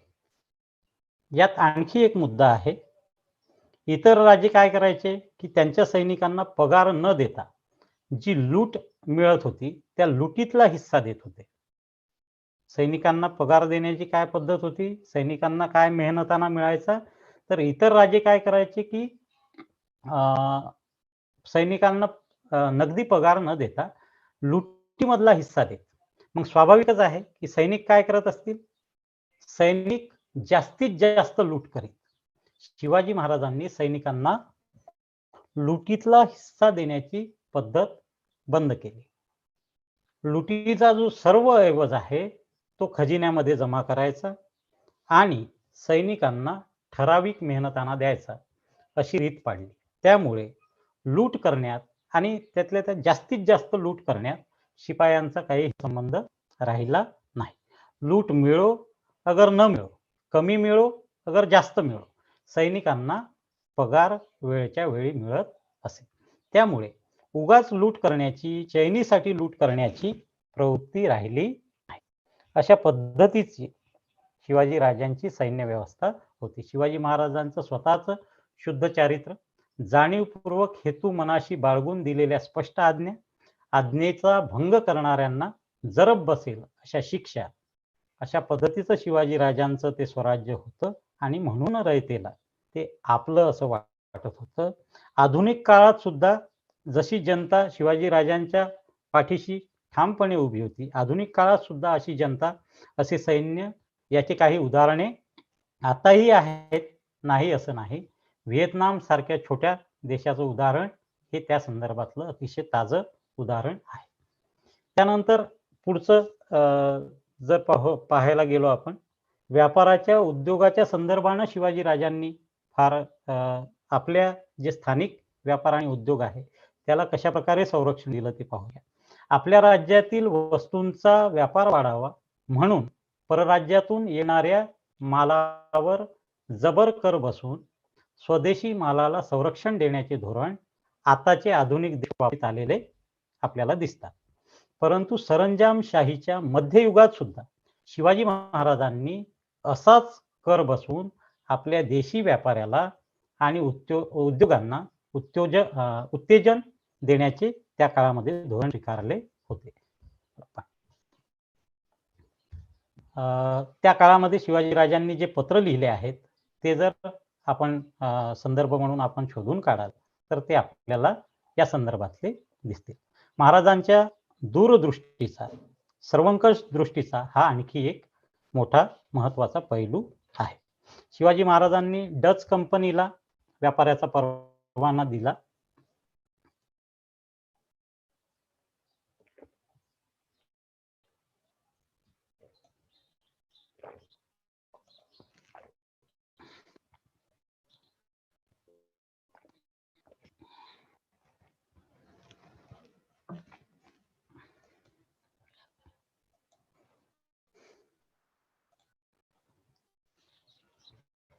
त्या परवान्यामध्ये सुद्धा त्यांना शिवाजी राजांनी अशा पद्धतीचा त्या कौलनाम्यामध्ये त्यांनी तशा प्रकारचे निर्देश दिलेले आहेत, की कर भरल्याशिवाय कंपनीचा माल घेण्यास प्रतिबंध करण्यात येत आहे.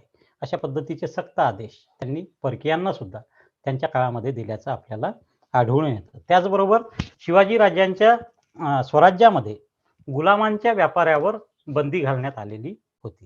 वर उल्लेखलेला जो कौलनामा आहे डचांना दिलेला, त्यामध्ये गुलामांच्या व्यापारास प्रतिबंध करणारे एक महत्त्वाचे आणि जे आजवर बऱ्याच प्रमाणात दुर्लक्षित झालेलं जे कलम आहे ते सुद्धा अशा प्रकारचं आहे. पहा, ते कलम मी तुम्हाला वाचून दाखवतो. मुसलमानांच्या राज्यात कोणाकडूनही अटकाव न होता तुम्हाला स्त्री व पुरुष यांची गुलाम म्हणून खरेदी व विक्री करण्यास परवानगी होती. परंतु आता माझ्या राज्यात तुम्हास स्त्रियांची किंवा पुरुषांची गुलाम म्हणून खरेदी व विक्री करण्यास संमती नाही. जर तुम्ही तसे करण्याचा प्रयत्न केलात तर माझे लोक तुम्हास प्रतिबंध करतील. हे कलम कटाक्षाने पाळले पाहिजे. अशा प्रकारचं एक कलम डचांना जो कौलनामा शिवाजी राजांनी दिला त्यामध्ये हे एक महत्वाचं कलम आहे जे मोठ्या प्रमाणात दुर्लक्षित केलं जातं. ज्या काळामध्ये गुलामांचाही भारतात व्यापार कुठे कुठे चालत होता, स्त्री पुरुष मजूर पकडून गुलाम करून परदेशी जबरदस्तीने नेले जात होते, अशा काळात स्वतःच्या रयतेचा गुलाम म्हणून व्यापार करण्यास शिवाजी महाराज प्रतिबंध करत होते. सर्व ठिकाणी सर्व बाबतीत रयतेची सर्व प्रकारची काळजी घ्यावयाची हे शिवाजी महाराजांच्या राज्याचे धोरण होते. आता एक वेगळा पैलू आपण या अनुषंगानं पाहणार आहोत. मला वाटतं 1:30 वाजत आलेले आहेत. मला 1.5 तासाच्या आसपास बोलण्याची संधी आहे, तरी मी शक्य तेवढ्या कमी वेळात शक्य तेवढा जास्त टॉपिक कव्हर करण्याचा प्रयत्न करणार आहे. असो, तर एक वेगळा पैलू आपण पाहूया. शिवाजी महाराज हे धर्मश्रद्ध होते, पण ते धर्मद्वेष्टे नव्हते. त्या मुद्द्यावर आपण संवाद साधणार आहोत. शिवाजी महाराज आणि धर्म नेमकं काय? शिवाजी महाराजांचा एकूण धर्माविषयीचा दृष्टिकोन काय होता? हिंदू धर्मासंबंधी आणि मुस्लिम धर्मासंबंधी शिवाजीराजे कसे वागले? ते ऐतिहासिक दृष्ट्या अतिशय महत्त्वाचे हे प्रश्न आहेत. आताच्या काळाच्या दृष्टीने सुद्धा हे प्रश्न अतिशय महत्त्वाचे आहेत. शिवाजीराजे हिंदू होते, शिवाय ते महाराष्ट्रात जन्माला आले आणि त्यांची कर्मभूमी सुद्धा आपला महाराष्ट्रच होती. त्यामुळे हिंदूंना शिवाजीराजांसंबंधी अभिमानच वाटतो, साहजिकच आहे. त्यातल्या त्यात महाराष्ट्रातल्या हिंदूंना जरा जास्तच अभिमान वाटतो, तेही स्वाभाविकच आहे. त्यात गैर असं काही नाही. स्वतःचे थोरपण, स्वतःच्या धर्माचे मोठेपण, स्वतःच्या प्रदेशाचे मोठेपण हे स्वतःच्या प्रदेशातील आणि स्वतःच्या धर्मातील नामवंत, कीर्तिवंत, गुणी, थोर, कर्तबगार इतिहास पुरुषांच्या प्रकाशात बघणे आणि मांडणे हा मानवाचा स्वभावच आहे. त्या प्रदेशातील, त्या धर्मातील अशा थोर व्यक्तींची संख्या जर आणखी कमी असेल तर तितक्या जास्त प्रमाणात हा अभिमान दुणावतो. तथापि स्वतःच्या धर्मातील थोर पुरुष म्हणून ज्या पुरुषाची प्रतिमा आपण निर्माण करतो ती अनेकदा अनवधानाने भडक रंगवली जाते. अनेकदा काय होतं किंवा सध्याच्या आधुनिक काळात सुद्धा सोयीचं म्हणून मुद्दाम एकांगी रीतीने रंगवली जाते आणि एकांगी रीतीने रंगवत असताना किंवा असं करीत राहण्याच्या क्रमामध्ये काही विकृती तयार होते आणि मग मूळ जी प्रतिमा असते ती वाकडी तिकडी तयार होते. शिवाजी महाराजांचं कार्य, त्यांचा कारभार, त्यांचा जो काळ होता, त्यांनी केलेल्या सुधारणा, विशेषतः त्यांचा धर्माविषयीचा जो दृष्टिकोन होता, तो दृष्टिकोन या बाबतीतली त्यांची जी जनमानसामधली प्रतिमा आहे, यथायोग्य आणि ऐतिहासिक दृष्ट्या ती बरोबर तयार न व्हायला अनेक कारणं आहेत. महाराष्ट्रातल्या ज्या निरक्षर अडाणी माणसाला सुद्धा शिवाजी माहीत आहे, त्याच्या कथा माहीत आहेत, ठिकाणं, नाव, प्रसंग, संबंध इत्यादी अनेक बाबी माहीत आहेत आणि हे सगळं माहिती खेड्यापाड्यातल्या निरक्षरांपर्यंत कशी पोहोचली? तर शिवाजी, शिवकाळ, शिवचरित्रातले जे काही चमत्कृतीपूर्ण प्रसंग आहेत, उदात्त प्रसंग आहे, नाट्यमय प्रसंग आहे, यावर महाराष्ट्रामध्ये अनेक पोवाडे रचले गेले आणि ते महाराष्ट्रामध्ये अनेक शाहीर, प्रत्येकच शाहिरानं शिवाजी महाराजांवर पोवाडा केलेलाच आपल्याला आढळतो. लावणी असेल, गाणी असेल, शिवाजी महाराज नाही असं कुठंच आपल्याला आढळत नाही. तीच कथा, जशी पोवाड्यांची कथा आहे तशीच लोककथांची, लोकगीतांची सुद्धा तीच परिस्थिती आहे. कीर्तनं सुद्धा तेच आहे. आख्यानं, व्याख्यानांची, तमाशे, नाटकं, सिनेमा हे सगळं निरक्षर आणि अडाणी लोकांपर्यंत हे सगळं या माध्यमातून आपला इतिहास पोहोचतो. आणि जाणून बुजून खोडसाळपणे घुसळलेल्या विकृती जर सोडल्या, तर अनवधानाने झालेला एकांगीपणा सोडला तरी या प्रचार आणि प्रसार माध्यमांचा सुद्धा काही मर्यादा आहे.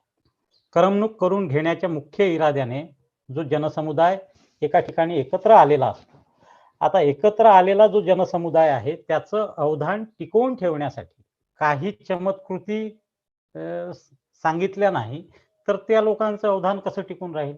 थोडीशी अतिशयोक्ती केली नाही, तुम्ही कीर्तन करणारे बुवा बाबा पहा, थोडंसं अतिशयोक्ती त्यांच्या बोलण्यामध्ये असतं आणि मग त्यांची जीभ घसरली की मग आपण टीव्हीवर ते सातत्यानं दाखवलं जातं.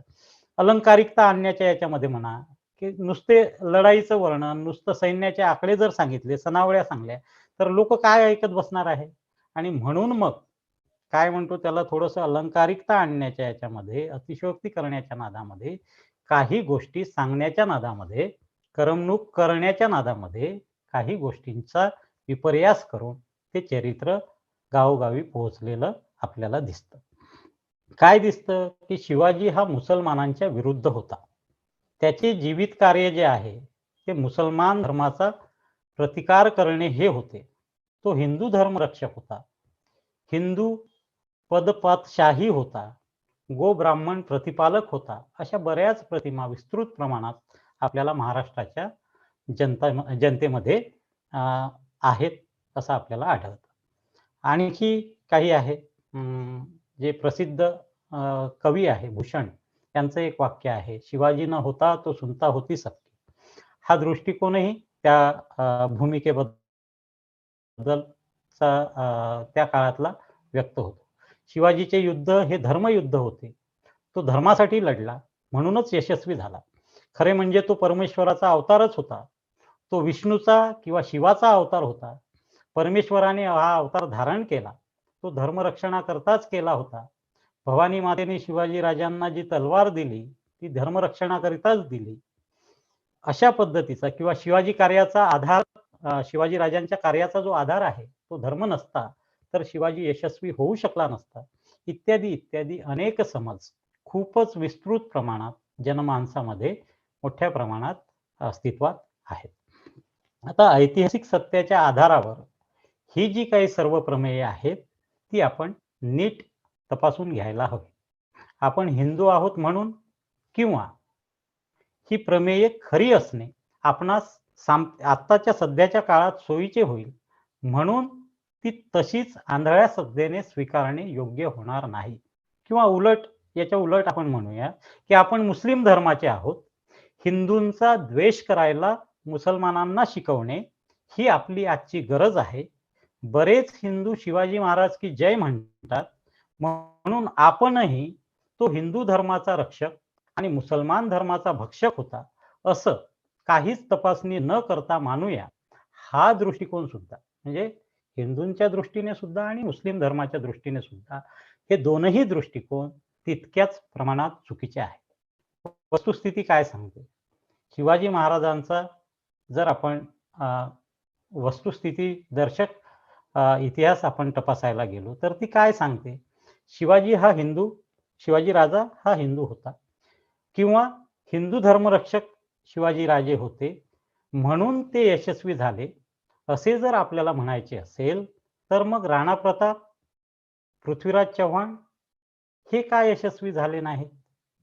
खरं म्हणजे ते दोघे जर पाहिले तर ते सुद्धा निर्विवादपणे उच्चवर्णीय क्षत्रिय हिंदू होते. महाराणा प्रताप, पृथ्वीराज चव्हाण शिवाजीच्या क्षत्रियत्वासंबंधी निदान काही लोकांना शंका तरी होती. शौर्य, त्याग, जिद्द, कष्ट इत्यादीच्या बाबतीत जर आपण पाहिलं तर राणा प्रताप पृथ्वीराज चव्हाण हे शिवाजी राजांपेक्षा काही कमी नव्हते. कदाचित काकणभर वरचढच ठरतील. मग असे का व्हावे? धर्मयुद्ध म्हणावे तर एक जण धर्मयुद्धात यशस्वी होतो आणि या दुसऱ्या दोघांना पराजित होऊन परागंदा का व्हावे लागले? ते का पराजित झाले? राणा प्रताप आणि पृथ्वीराज चव्हाणांचं जर आपण चरित्र तपासलं तर त्यांना का पराजय पत्करावा लागला? हे हिंदू राज्य व्हावे ही श्रींची इच्छा असे मानावे तर मग श्रींना राणा प्रतापच्या आणि पृथ्वीराज चव्हाणाच्या प्रदेशातही हिंदू राज्य व्हावे अशी इच्छा का झाली नसेल? हिंदू धर्मावरील निष्ठेमुळे शिवाजी राजांना यश प्राप्त झाले हे खरे नाही. धर्मरक्षणाखेरीज शिवाजी राजांना दुसरे आणखी काहीतरी चांगले करायला शिवाजी राजे निघाले होते असं आपल्याला दिसतं. आता समजा शिवाजी राजांच्या काळात मुसलमान धर्माखेरीज इतर दुसऱ्या कोणत्या धर्माचे जरी राजे असते, अगदी हिंदू धर्माचे जरी राजे असते, तर मग शिवाजी राजांनी मुसलमानांचा द्वेष केला असता का? शिवाजी राजे मुसलमान राजांच्या विरुद्ध का लढले? ते मुसलमान होते म्हणून लढले की ते राजे होते म्हणून लढले? आणि दोन्ही कारणामुळे लढले असतील तर त्यातील प्रमुख आणि महत्वाचं कारण कोणतं आहे? ते राजे होते हे महत्वाचे की ते मुसलमान होते हे महत्वाचे? काही मुस्लिम राज्यकर्त्यांची त्या काळामध्ये अतिशय अनेक मुस्लिम राजे सुद्धा धार्मिक सहिष्णू होते. शिवाय सर्वच मुसलमान राजे काही हिंदूबद्दल किंवा हिंदू धर्माबद्दल असहिष्णू होते असंही काही दिसत नाही. इतिहासामध्ये मुस्लिम राज्यकर्त्यांच्या हिंदू धर्माबद्दलच्या सहिष्णू वृत्तीचे अनेक पुरावे उपलब्ध आहेत. विशेषतः ज्या महाराष्ट्रामध्ये शिवाजी राजांनी कार्य केलं त्या मुलखातील मुसलमान शाह्यांच्या सहिष्णू वृत्तीचे हिंदूंशी असलेल्या राजकीय आणि कौटुंबिक संबंधाचे अनेक पुरावे आपल्याला आढळतात. निजामशाह, कुतुबशाह, आदिलशाह यांच्या काळामध्ये यांच्या सरदारांमध्ये मराठ्यांचंच प्राबल्य फार होतं. शहाजीराजे सुद्धा आदिलशहाकडे होते. निजामशाहीचा जो मूळ पुरुष आहे गांगवी हा बहिर्भट कुलकर्णी यांचा मुसलमान झालेला मुलगा होता. अहमदनगरच्या जो बादशहाचा वडील आहे तो पण हिंदूच होता. विजापूरचा जो संस्थापक आहे युसुफ आदिलशहा त्याने मराठा समाजाची मुलगी केली होती. बेदरचा जो कासिम बरीद आहे या संस्थापकाच्या ज्या मुलाने साबाजीच्या मुलीशी लग्न केले होते आणि त्यामुळे ते राजे त्या काळातला धर्माची लढाई वगैरे नव्हतं तर राजे एकमेकांच्या वर्चस्वाची लढाई त्या काळामध्ये होती. त्यानंतर आपण जर पाहिलं की हिंदू मुस्लिम संबंध हे शत्रुत्वाचे आणि टोकाचे शत्रुत्वाचे असते तर अशा पद्धतीनं हे संबंध घडले नसते. जोवर ज्यांच्या राज्याला हिंदूंकडून धोका निर्माण होत नाही, जोवर हिंदू सरदार त्यांच्या राज्याला तोवर हिंदू सरदार त्यांच्या राज्याला मदतच करतात, तोवर मुस्लिम राज्यकर्ते हिंदूंसंबंधी सहिष्णू होते. जर राज्यालाच धोका निर्माण झाला तर मग मुस्लिम असो की हिंदू असो ते असहिष्णू होते. हिंदू की मुस्लिम हे महत्वाचे नव्हते तर राज्य महत्वाचे होते. दिल्लीचे सुद्धा आपण जर पाहिलं की सर्व जे सुलतान होऊन गेले ते कडवे मुसलमान सगळेच होते हे काही खरं नाही. अकबर राजाची जो सुलतान आहे अकबराची सहिष्णुता तर आपला सर्वांना ज्ञात आहे. त्याने तर स्वतःचा एक नवीन संमिश्र धर्म स्थापण्याचा सुद्धा प्रयत्न केला होता ज्याचं नाव आहे दीने इलाही. म्हणजे हिंदू धर्मातल्या चांगल्या बाबी आणि मुस्लिम धर्मातल्या चांगल्या बाबी तसेच इतर धर्मातल्या चांगल्या बाबी या सगळ्या निवडून अकबराने तर स्वतःचा एक नवीन संमिश्र धर्म ज्याचं नाव दीने इलाही आहे ते सुद्धा स्थापन करण्याचा प्रयत्न केला. त्या काळी सांस्कृतिक एकता बऱ्या प्रमाणात निर्माण झाली होती. तोरडमल हा जो काही आहे हा हिंदू प्रधान मुस्लिम राजाच्या पदरी स्वतःची बुद्धी कारणी लावत होता. शहाजहान बादशाहच्या पदरी तर उच्च कुळातले अस्सल तेलंगी ब्राह्मण जे जगन्नाथ पंडित आहे ते संस्कृत भाषेमध्ये ते शहाजहानच्या दरबारात राहून काव्य करीत. या पंडित जगन्नाथाची तर एक कथा अतिशय प्रसिद्ध आहे. शहाजहानच्या पदरी असताना या हिंदू पंडितांनी आपल्या पदरी यावं म्हणून एका हिंदू राजाने, जयपूरचा तो राजा होता, त्या जयपूरच्या राजाने त्याला बोलावणे पाठवले त्या पंडित जगन्नाथाला. या आमंत्रणाला पंडितराज जगन्नाथांनी पाठवलेले जे उत्तर आहे ते आपल्याला त्या काळातली पार्श्वभूमी लक्षात येण्यासाठी अतिशय उत्तरादाखल, म्हणजे आपल्याला ते पटेल त्या काळाची काय परिस्थिती होती. म्हणजे एका हिंदू राजाने त्याला सन्मानाने बोलावणे पाठवले असताना त्या शहाजहानच्या दरबारातील जगन्नाथ नावाच्या पंडिताने काय उत्तर दिलं त्या पत्रामध्ये, ते असं म्हणतात की माझे मनोरथ पूर्ण करण्याचे सामर्थ्य केवळ दिल्लीश्वर, म्हणजे दिल्लीचा राजा जो सुलतान होता, माझे मनोरथ पूर्ण करण्याचे सामर्थ्य केवळ दिल्लीश्वर किंवा जगदीश्वर, एकतर दिल्लीचा राजा किंवा मग जगाचा राजा ज्याला परमेश्वर म्हणतो आपण, या दोघांच्यातच आहे. बाकी राजांनी मला काही देण्याचे मनात आणलेस तर ते फार तर माझ्या मीठ मिरचीला पुरण्या इतकीच राहील. बघा, दिल्लीश्वराची जात किंवा धर्म महत्वाचा नव्हता, तो जे देतो आणि जितके देतो ते महत्वाचे होते. शहाजहानचा मुलगा जो दारा हा संस्कृतचा जाणकार होता. त्याची जी बैठक आहे ती काशीच्या संस्कृतच्या पंडितांमध्ये असे. त्या काळी अनेक लिखाण झालं होतं. दारा हा संस्कृताचा अत्यंत जाणकार असा शहाजहानचा मुलगा होता. एक इतिहासकार तर असं लिहितात की औरंगजेबाच्या ऐवजी जर त्याचा तो थोरला भाऊ दारा राज्यावर बसला असता तर या अफाट देशाचे एकीकरण एकाच राजवटीखाली होऊन हा देश बळकट होण्याचा संभव जास्त निर्माण झाला असता. थोडक्यात म्हणजे सर्वच मुसलमान राज्ये काही हिंदूंचे धर्मद्वेष्टे नव्हते. आता शिवाजी राजांच्या पदरी सुद्धा अनेक मुसलमान सरदार होते. शिवाजी राजांच्या तोफखान्याचा प्रमुख एक मुसलमान होता, त्याचे नाव इब्राहिम खान. तोफखाना म्हणजे तर लष्कराचं प्रमुख अंग आहे. कदाचित सर्वात महत्वाचं ते अंग होतं, कारण तोफा हे त्या काळचं सगळ्यात प्रगत असं हत्यार होतं. किल्ल्यांच्या लढाईत तोफांचं अतिशय महत्व होतं. अशा महत्वाच्या तोफखान्याचा प्रमुख एक मुसलमान होता, त्याचं नाव इब्राहिम खान.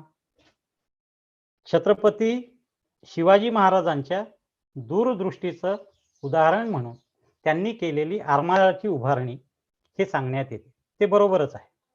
कोकणपट्टीचा जो विस्तृत भूभाग आहे त्या विस्तृत भूभागाला समुद्राचं सानिध्य आहे आणि या सर्व भागाच्या रक्षणासाठी आरमार आवश्यकच होते. शिवाजीने ते उभारले आणि त्या आरमाराच्या महत्वाच्या विभागाचा प्रमुख सुद्धा कोण होता बरं? तोही एक मुसलमान सरदारच होता. त्याचं नाव होतं दौलत खान, दर्या सारंग दौलत खान. शिवाजीचे जे खास अंगरक्षक होते किंवा खाजगी नौकर होते, अत्यंत विश्वासी म्हणून जे होते, त्याच्यामध्ये मदारी मेहतर याचा समावेश होता.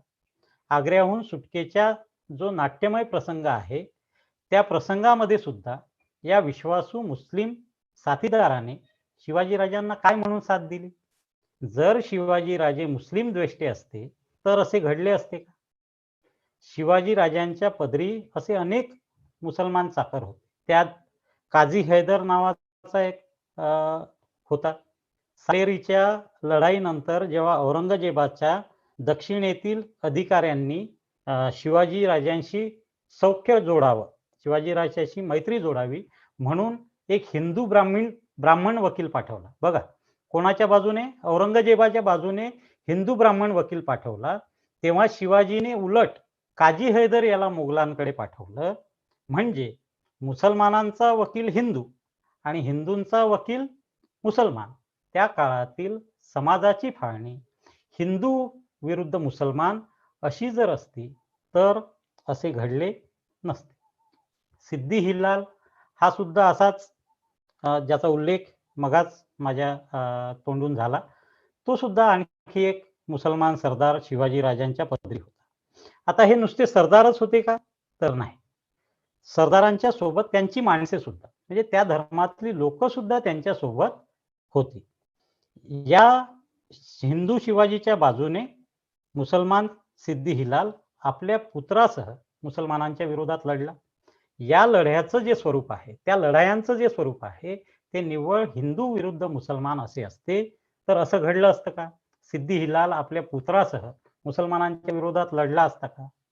सभासदाच्या बकरीत 76 नंबरच्या पानावर शिवाजी राजांच्या अशाच एका मुसलमान शिलेदाराचा उल्लेख आहे.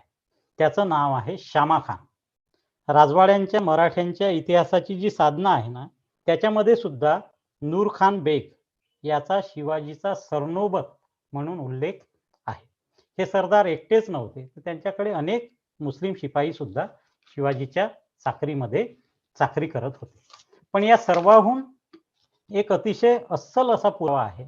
त्यावरून मुस्लिम धर्मीय शिपायांबद्दलचे शिवाजी महाराजांचे धोरण आणखी स्पष्ट होईल की रियासतकार सरदेसाई यांनी जे पुस्तक लिहिलं शककर्ता शिवाजी, या पुस्तकामध्ये एक छोटासा उतारा आहे आणि तो 1648चा त्याच्यामध्ये लिहिला आहे की सन 1648च्या सुमारास विजापूरच्या लष्करातले 500-700 पठाण शिवाजी राजांकडे नोकरीला आले.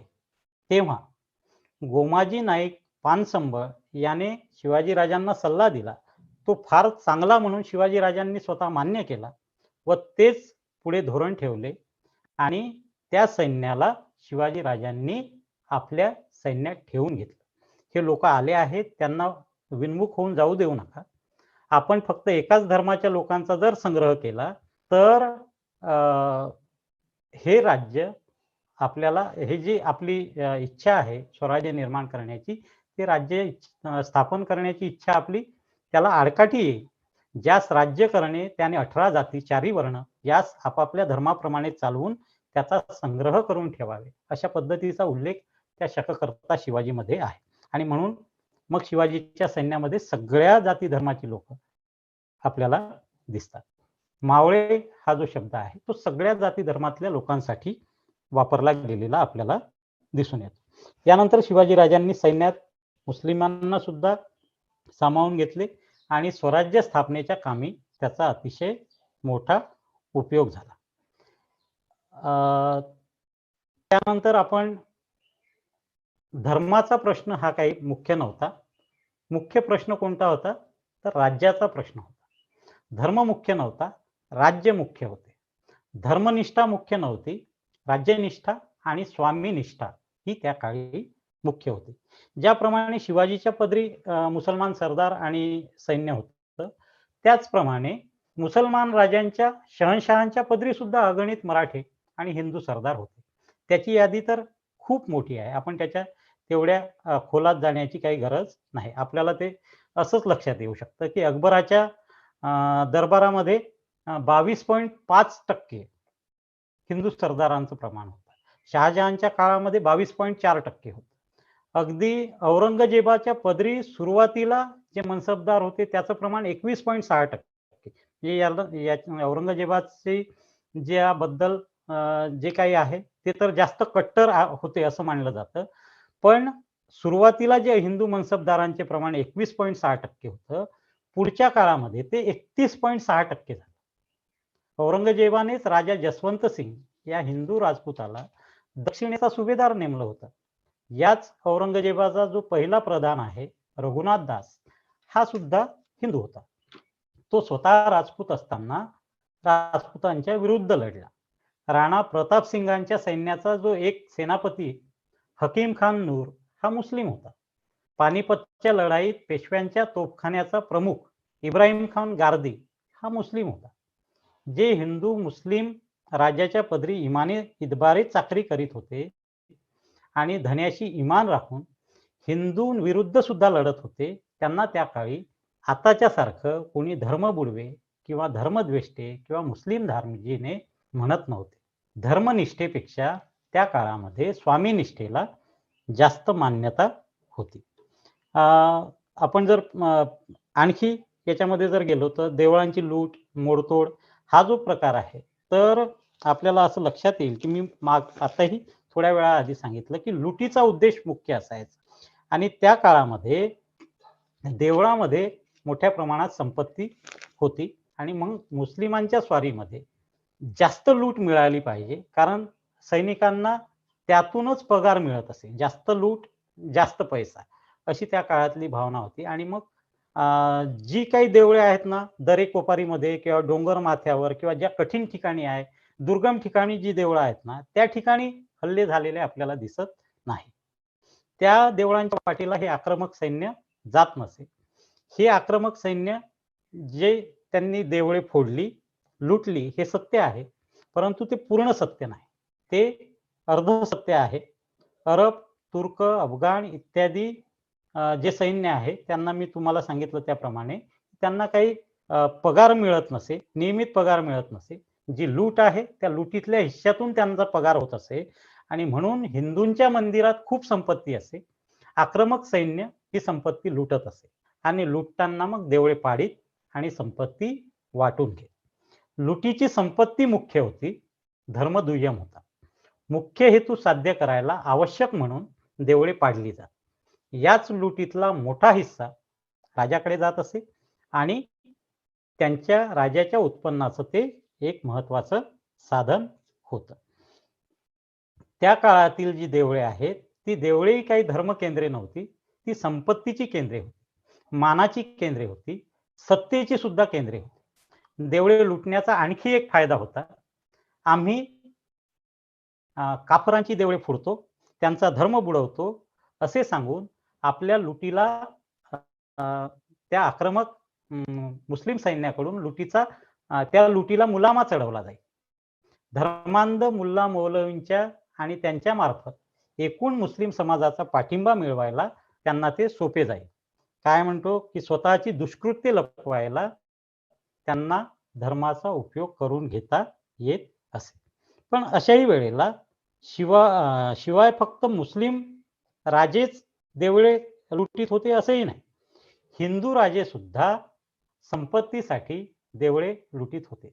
काश्मीरचा जो एक हर्षदेव नावाचा राजा आहे, या राजाने हिंदूंची सुद्धा मंदिरे त्याने लुटली आहे. धातूसाठी मूर्ती वितळवायची, वितळवण्यापूर्वी काय म्हणूया त्याला आपण, त्याच्यावर त्या मूर्तीचं पावित्रभंग करायचं इत्यादी तपशीलवार वर्णन कल्हणाने जे राजतरंगिणी नावाचा ग्रंथ लिहिला आहे त्या ग्रंथामध्ये आहे.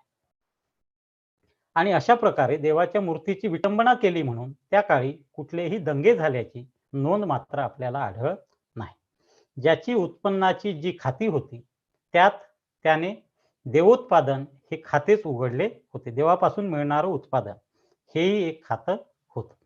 मुस्लिम राजाला त्रासदायक ठरू लागले तर मुस्लिम राज्यकर्ते मुस्लिम धर्मगुरूंची, मुल्ला मौलवींची सुद्धा पर्वा न करता त्यांना सुद्धा ते छळत होते.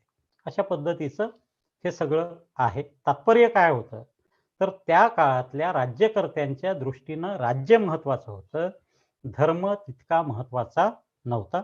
स्वतःचं राज्य स्थापायला आणि स्थिर करायला त्यांनी धर्माचा आधार घेतला हे खरं आहे, पण धर्म हे काही मुख्य नव्हतं, राज्य मुख्य होतं. पूर्ण सत्य हे अशा पद्धतीचं आहे. मला असं वाटतं संयोजकांनी कृपया मला सांगावं, जवळपास 1.5 तास झाला आहे. मी कंटिन्यू करू की या ठिकाणी थांबूया? 10 मिनिटं चालले. अच्छा, हॅलो हॅलो ठीक आहे सर. हॅलो, एक मिनिट कोण बोलतोय? जुंदे सर, चालू द्या. आपल्याला टाइम बोला किती वेळ असतो संतोष? बोला. संतोष सूर्यवंशी, आपल्याला वेळ किती वेळ असतो? साहेब 2 वाजेपर्यंत आपण घेतलेला आहे. तर चालेल सर, पुढे थोडे चालेल 10-15 मिनिट. चालेल. जुंदे सर, कंटिन्यू करा. हो तुम्ही सर. कंटिन्यू करा. हो सर, कंटिन्यू चालेल. करताय, त्यांना कंटिन्यू करू देऊ आपण. ओके. तर यापुढे आपण आणखी एका बाबीची चर्चा करणार आहोत. फार त्रोटक पद्धतीने इथे आलं. मग शिवाजीराजे आणि धर्म या संदर्भात आपण बोलूया की याचा अर्थ शिवाजीराजे काही धर्म मानतच नव्हते किंवा शिवाजीराजे हे निधर्मी होते किंवा त्यांनी जे राज्य निधर्मी राज्य म्हणून घोषित केलं होतं, असं मात्र या सगळ्या चर्चेचा काही तो संदर्भ नाही. शिवाजीराजे हिंदू होते, त्यांची हिंदू धर्मावर श्रद्धा होती. त्या श्रद्धेप्रमाणे ते वागत होते. देवदेवतांना आणि साधू संतांना पूजत होते. धर्मासाठी आणि देवळांसाठी ते दान देत होते, खर्च करीत होते. पण ते इस्लाम धर्माच्या विरुद्ध होते काय? ते हिंदू धर्मांवर श्रद्धा ठेवत होते. म्हणजे मुस्लिम धर्माचा द्वेष करत होते काय? मुस्लिमांचे हिंदूकरण किंवा महाराष्ट्रीयकरण करण्याचा त्यांचा काही तसा इरादा किंवा तसा काही प्रयत्न होता का? तर इतिहासाशी जर आपण इमान राखून खरे बोलायचे जर ठरवले तर या सगळ्या प्रश्नांची उत्तरं नाही अशी आहे. शिवाजीराजांनी सुरतेच्या दोन्ही वेळेला केलेल्या लुटीची जर आपण वर्णनं वाचली किंवा आपल्याला ती उपलब्ध सुद्धा आहे. जुन्नरची बाजारपेठ लुटल्याची आणि अशाच पद्धतीचे इतरही लुटीची वर्णन आहे. पण एक तरी मशीद पाडल्याचं उदाहरण इतिहासात नमूद आहे का?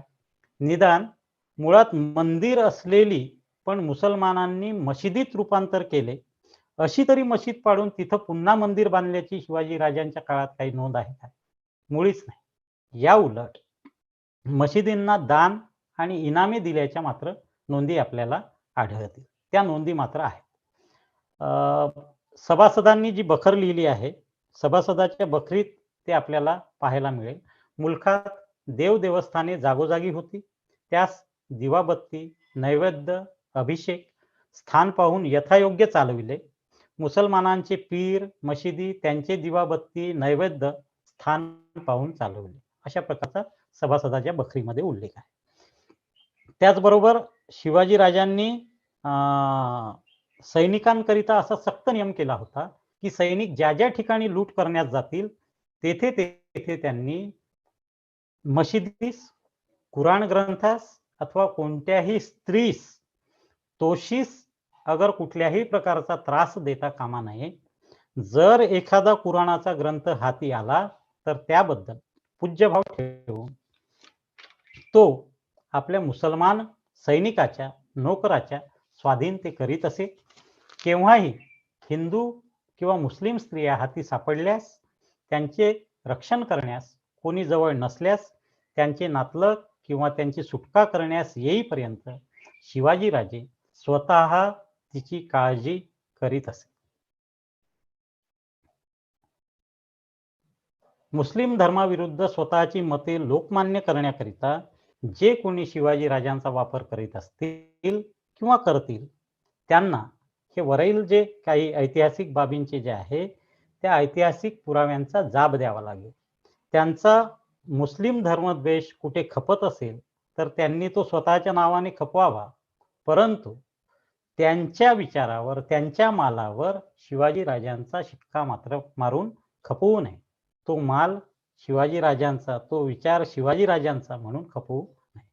तसेच मुस्लिम धर्मीयांनी सुद्धा आत्ताच्या सध्याच्या तथाकथित काही भडक माथ्याच्या भक्तांच्या कारवाया किंवा त्यांची भाषणे पाहून शिवाजीराजांना ओळखू नये.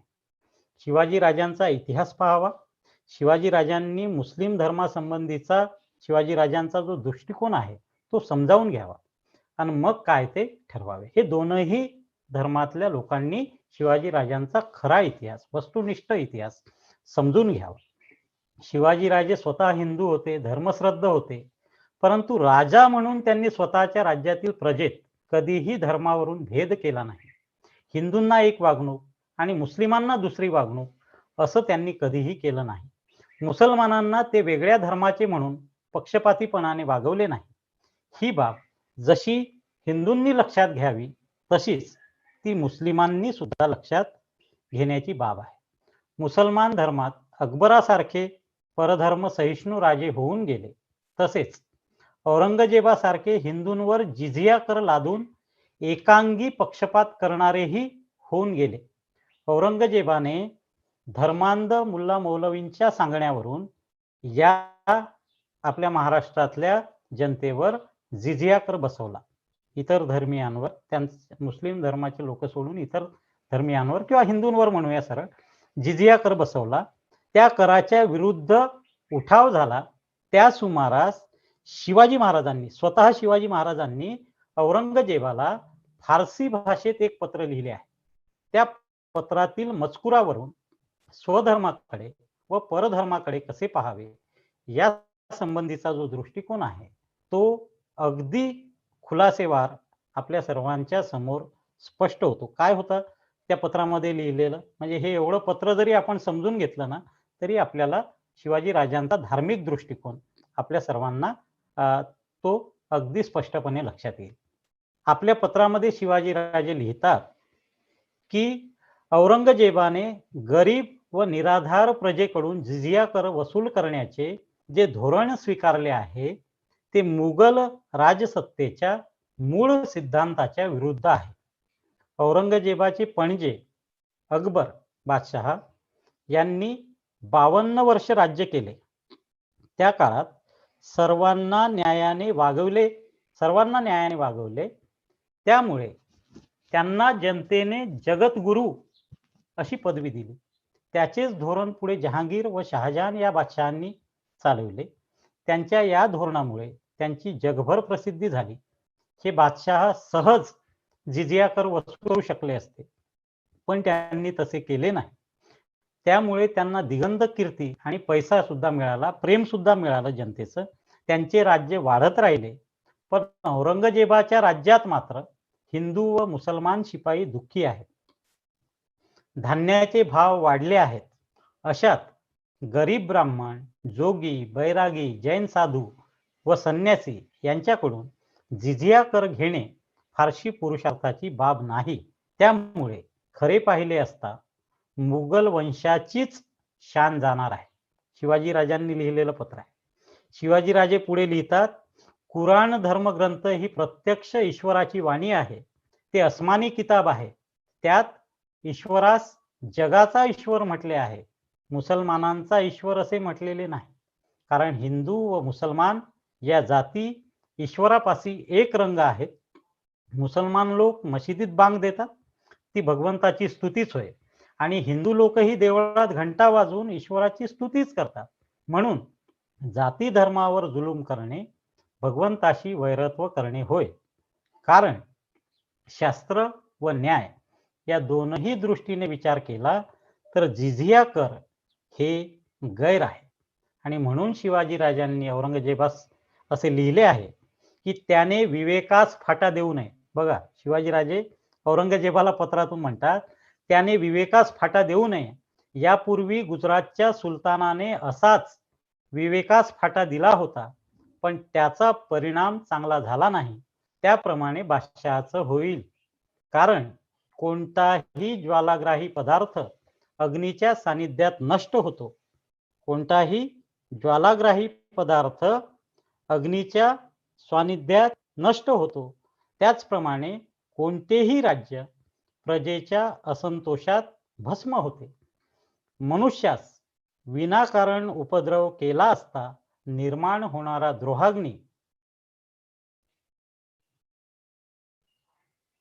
हा राळापेक्षाही जलद दौलत भस्म करू शकतो. म्हणून बादशहाने आपापले स्वधर्मात सर्व जातींबद्दल मनात कीटक न्याय करू नये, परंतु हिंदू लोकांस दुःख दिले असता त्याचे द्रोहाग्नीत संपूर्ण साम्राज्य नष्ट होईल असा इशारा सुद्धा शिवाजी राजांनी औरंगजेबाला त्या पत्रामधून दिला होता. शिवाजी राजांनी येथे भारतीयांच्या दृष्टीनं अत्यंत महत्वाचं तत्व प्रतिपादन केलं आहे. भारतातील लोकांना अकबर आणि इतर बादशहांनी धर्माच्या कारणामुळे छळले नाही. त्यांच्या उदार धार्मिक धर्मामुळे अकबर बादशाह जगद्गुरू म्हणून संबोधण्यात आले. पण गरीब आणि निरपराध लोकांवर कर लादून औरंगजेब इस्लाम धर्माच्या विरोधी काम करत आहे. कारण कुराण ही ईश्वरवाणी आहे आणि ईश्वराच्या लेखी हिंदू आणि मुसलमान वेगळे नाहीत. प्रजेला जर राजाने त्रास दिला तर राजा कितीही बलवान असला तरी त्याचा पाडाव झाल्याशिवाय राहणार नाही. शिवाजी राजांचा जर काळ लक्षात घेतला आपण तर शिवाजी राजांचं हे धोरण आणि त्यांचे हे विचार अनन्यसाधारण असेच आहे. कारण धर्माचा लोकजीवनावर खूप मोठा प्रभाव होता. पण आपल्या धर्मा इतकाच इतरांचा धर्मही श्रेष्ठ आहे व उच्च आहे. आणि उपासना पद्धती वेगवेगळ्या असल्या तरी सुद्धा त्यांचा उद्देश एकच आहे. हे महत्वाचे तत्व शिवाजीराजांनी मांडले. अकबर, दारा शुको, इब्राहिम, आदिलशाह यांचे विचारही काही यापेक्षा वेगळे नव्हते. शिवाजीराजे धार्मिक होते, ते हिंदू धर्माचे अभिमानी सुद्धा होते व त्यांनी हिंदू देवळांना व ब्राह्मणांना इनामे सुद्धा दिली. या जरी गोष्टी खऱ्या आहेत, पण त्याचा हिंदू धर्माचा अभिमान इतर धर्मियांच्या द्वेषावर आधारलेला नव्हता. मुसलमानांचा द्वेष केल्याशिवाय आपणास श्रेष्ठ हिंदू बनता येत नाही असे त्यांना कधीच वाटले नाही. कारण मध्ययुगात देखील त्याची धर्मश्रद्धा ही डोळस होती, अंधश्रद्धा नव्हती. या ठिकाणी आपण मला या शिवजन्मोत्सव व्याख्यानमालेमध्ये निमंत्रित केलं, मला या ठिकाणी बोलण्याची संधी दिली, त्याबद्दल शासकीय अधिकारी, कर्मचारी, बहुउद्देशीय संघटना, महाराष्ट्र राज्य यांचे मी मनापासून आभार मानतो आणि पुढच्या आपल्या कार्यासाठी, पुढच्या व्याख्यानमालेसाठी, पुढच्या या उपक्रमासाठी माझ्या सदिच्छा व्यक्त करतो आणि या ठिकाणी मी आपली रजा घेतो. सर्वांना पुनश्च एकदा जय भीम, जय शिवराय, जय भारत, जय संविधान.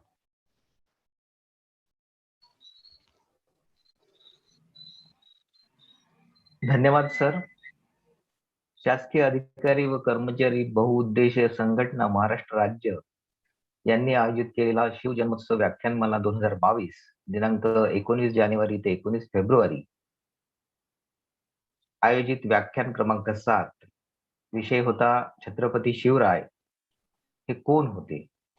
या विषयावर आपल्या मृदू शैलीमध्ये ओघवत्या वाणीने त्यांनी आयुष्यमान राजेशजी जुनगरे सर यांनी महाराजांच्या प्रशासनातले वेगवेगळ्या पैलूंवर प्रकाश